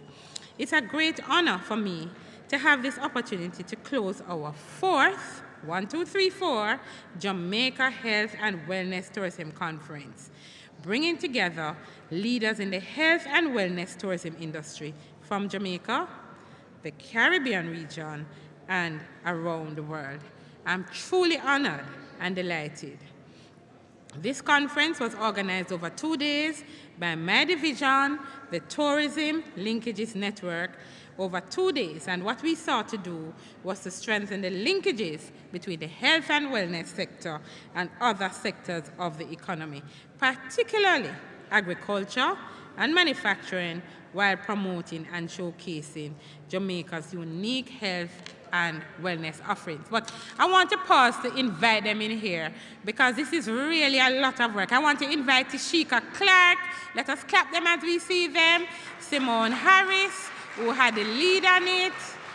Daniel Leon, Yannick Priestley, Sashana Riley. They're at the back of the room. Aisha, really a great team I have that propels me to do this work that we have to do day after day. And I know Tiana is somewhere, our newest little addition, working in the wings. Thank you, guys. You were awesome.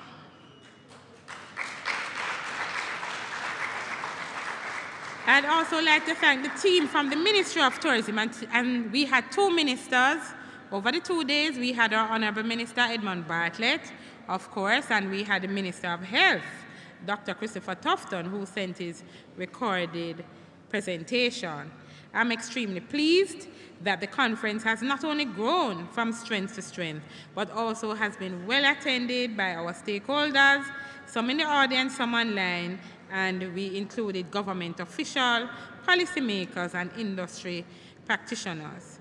Over the course of the past 2 days, it made us realize that we should continue loving ourselves, treating ourselves well, making ourselves healthy.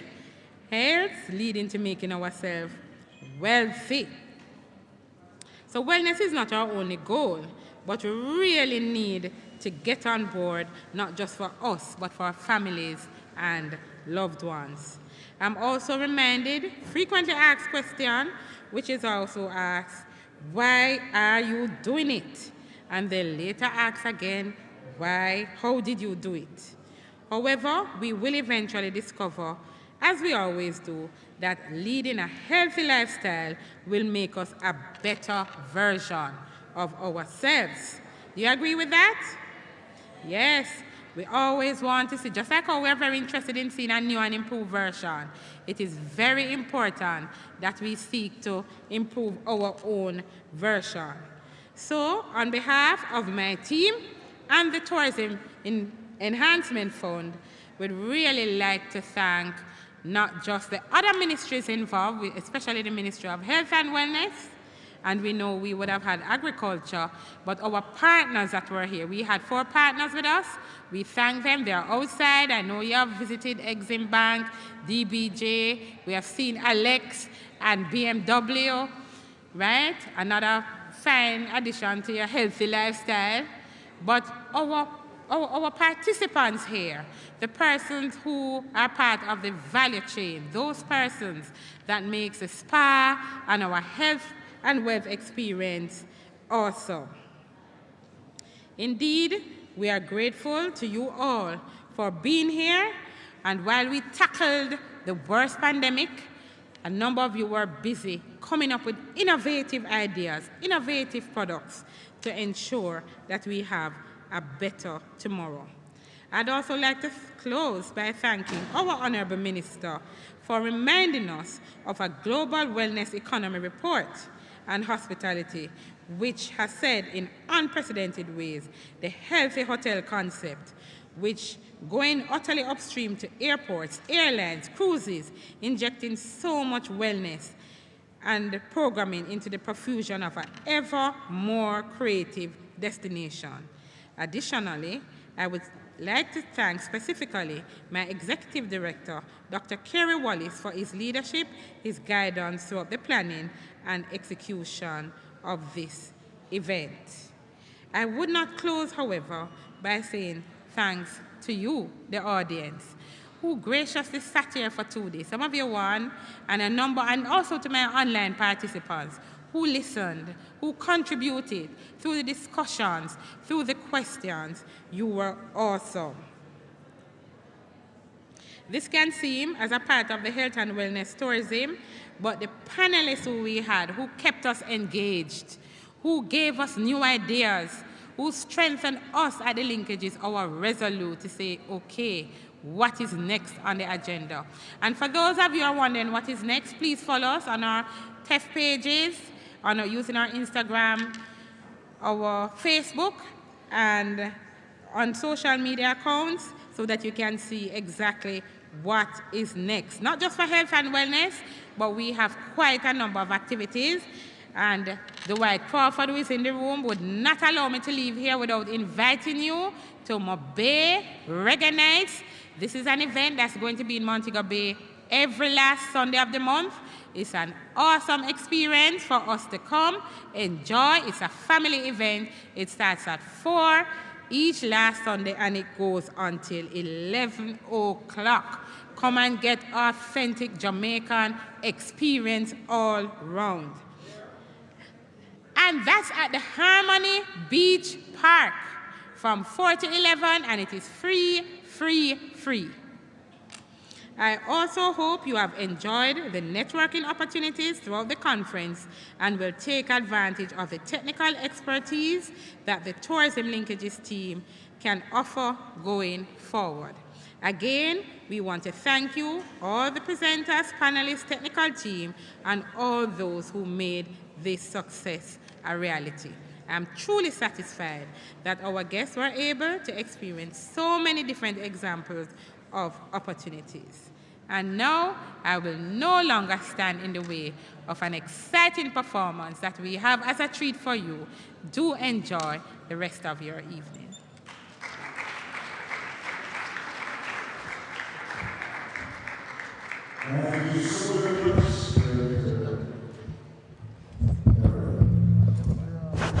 You know,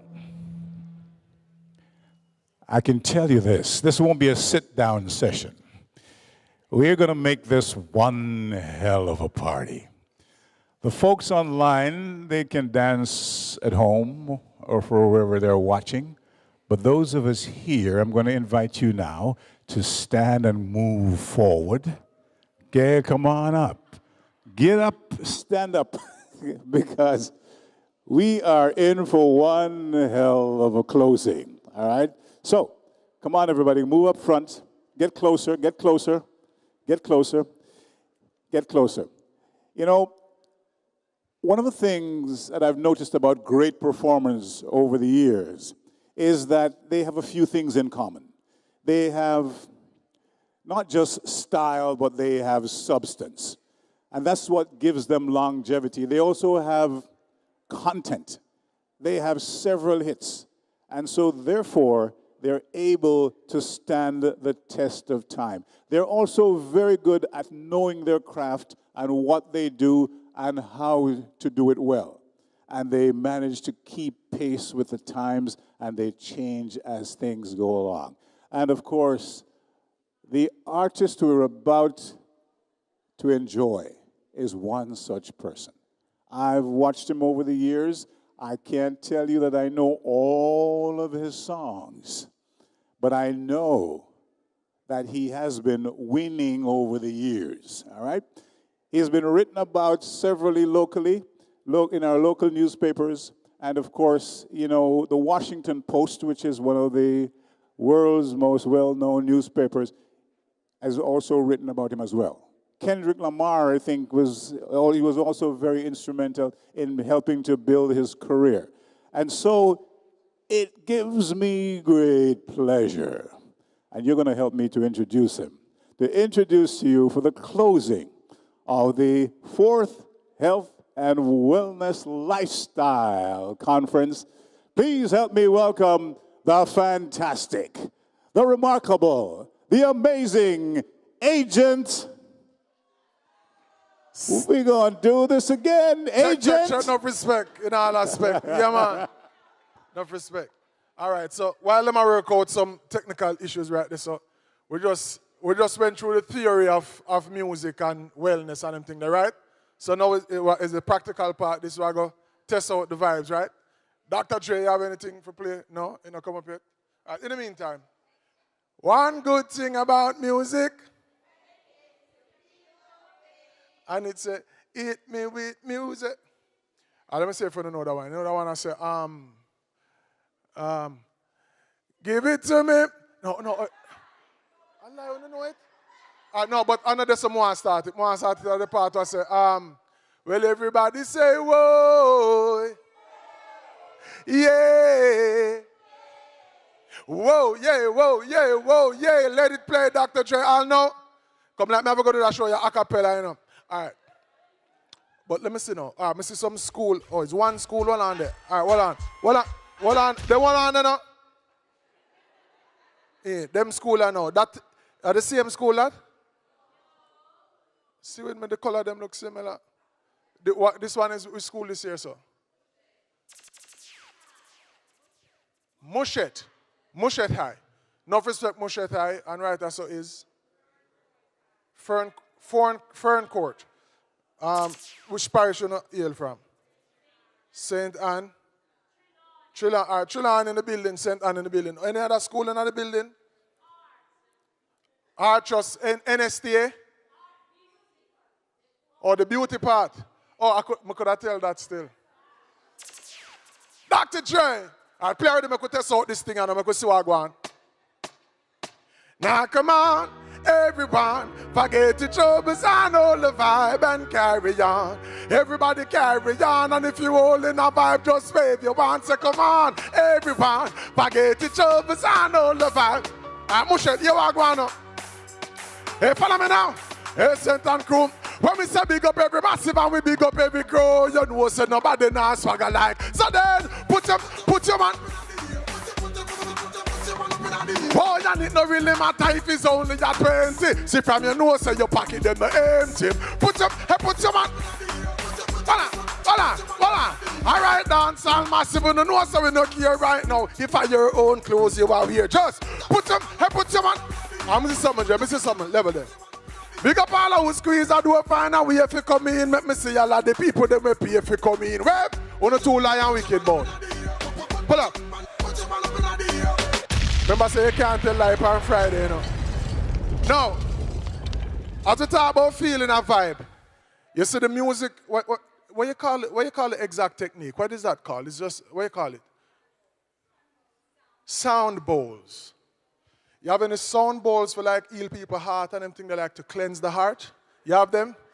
Listen, me and you can probably discuss a business where we're going to sell enough of them at Jamaica because we want enough. All of the clean heart people raise their answer. Good.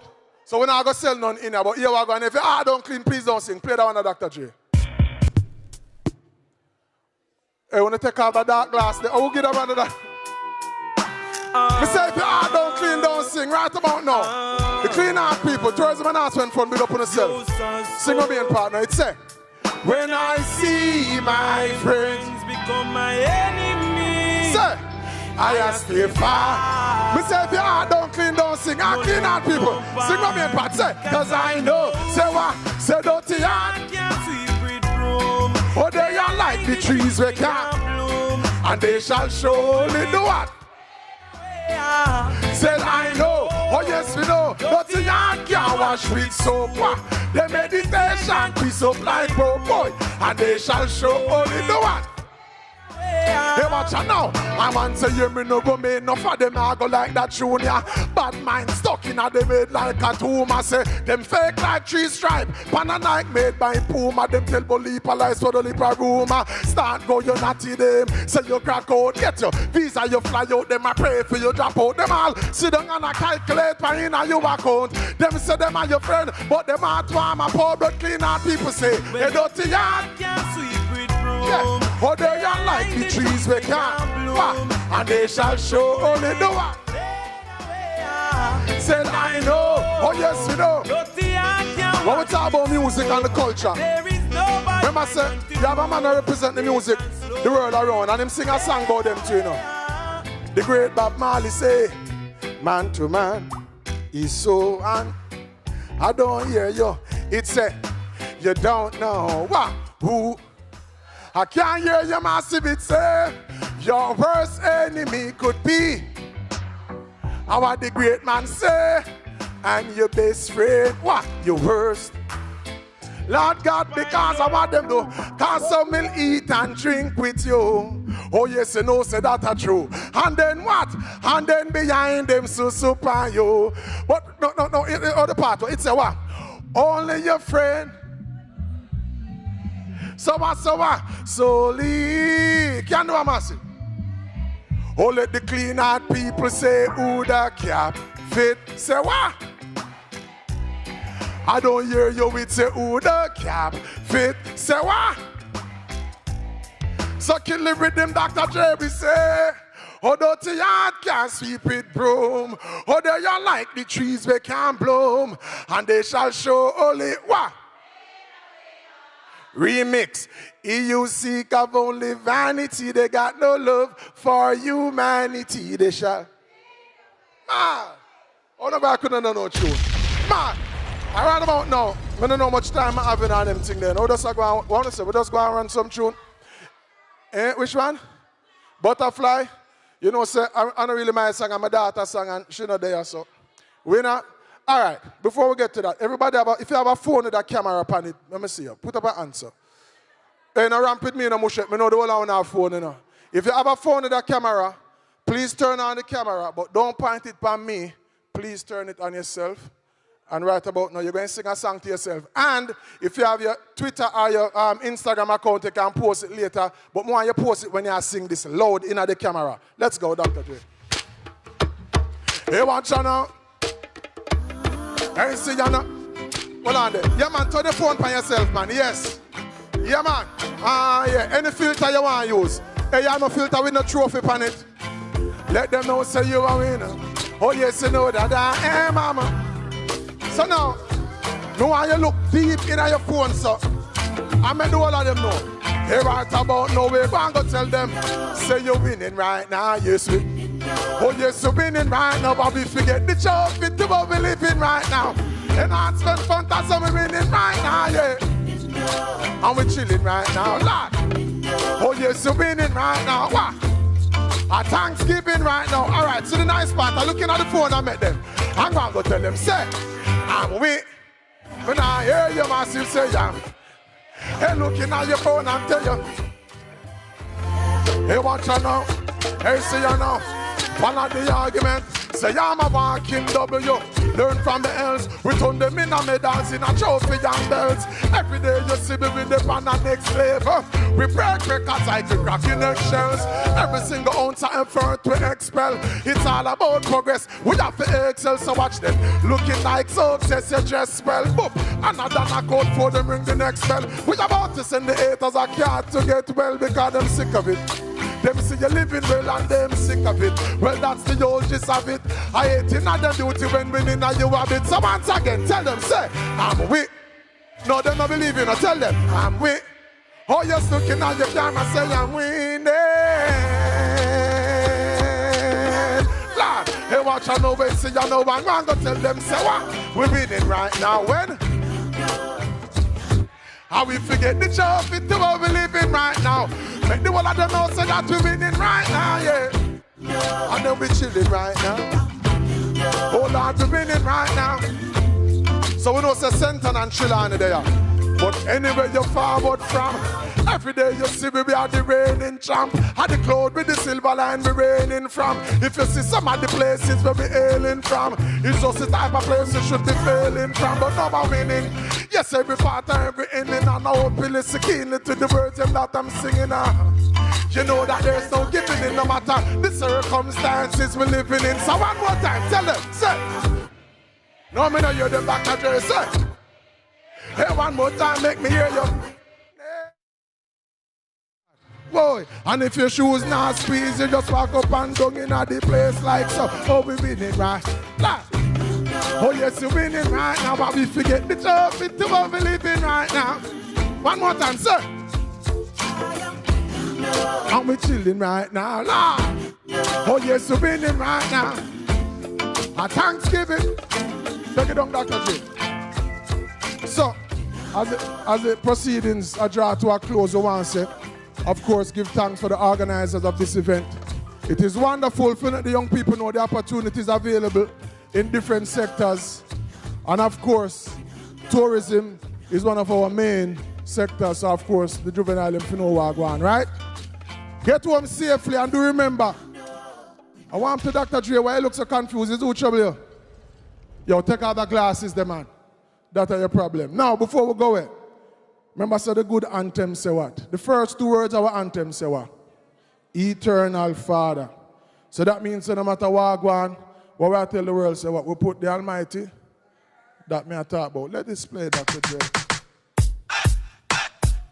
Well, it's another one, you see, you know.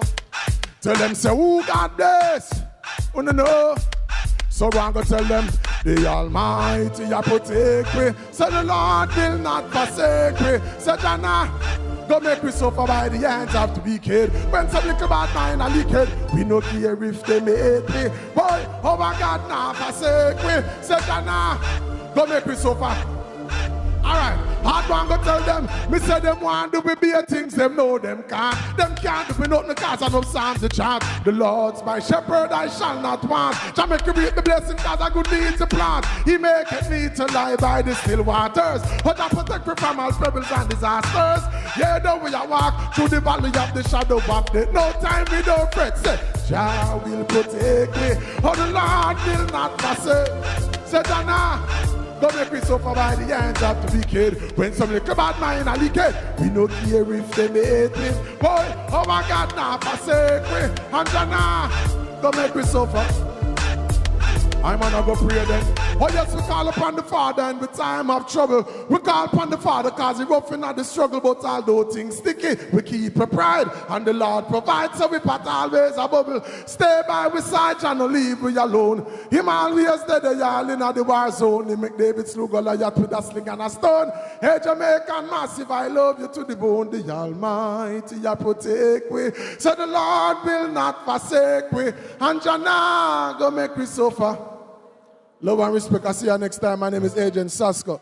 But Dr. Dre, I just made it one you play. Banks. Yeah, before we go away, still. Why am I look so play the...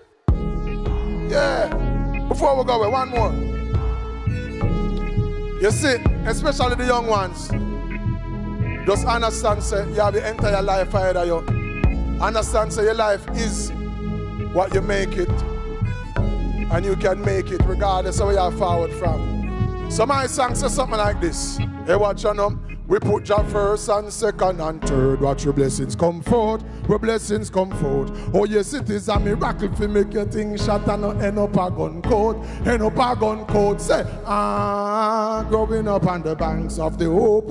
We never give up and we never lose hope. Say we never sell out and never sell dope. No, ironically, everything what we say, they say is no. Listen, it never break with spirit growing up broke. Roll out smelling like carbolic soap. Yes, a regular we run boat, just we stay afloat. And we run joke, just we cope. And here I know, social mobility, limited scope. But mama made me know say time longer than rope. And we not frightened if we not no car we used to go without. From food stamp and no stamp full up a passport. Hey juvenile, no put no gun in your transport. Flick a let no banknote, that are the wrong sport. Everybody want a bus like public transport. We a hold the fort, everything curry like gold. Put that first and second and third. Blessings come forth, where blessings come forth. Oh yes, it is a miracle to make your thing shot and not end up a gun code. End up a gun code. Say, growing up on the banks of the hope. No time, never give up and we never lose hope. Say we never sell up. Oh, Mr. Carbolic, I'm say everybody I look like them no one name. So pull up, stop. Is me alone ever be with a Carbolic soap inside here? Oh. Yeah, you have to be proud of your thing. Now, listen, if you be with Dove and Irish Spring and all of them, God bless you. But Carbolic people, big up on yourself and always be proud of your Carbolic soap. That me I talk now. No, I like run one survey all the while, you know. Because you have Carbolic and you have Dove and Irish Spring and all these things. Now, regardless of whichever soap you use, you have two types of people in the world, see? And these are the two. And we're going to see who they are. You have the people them who when they use the soap and it get little, them fling it away. That is one set of people. But let me see if you have the next set of people now. You have the next set of people. All right, so my people them this now. You have the people them and know say you wait till you have about half dozen little soap. All right, thank you very much. Blessings. Love and respect.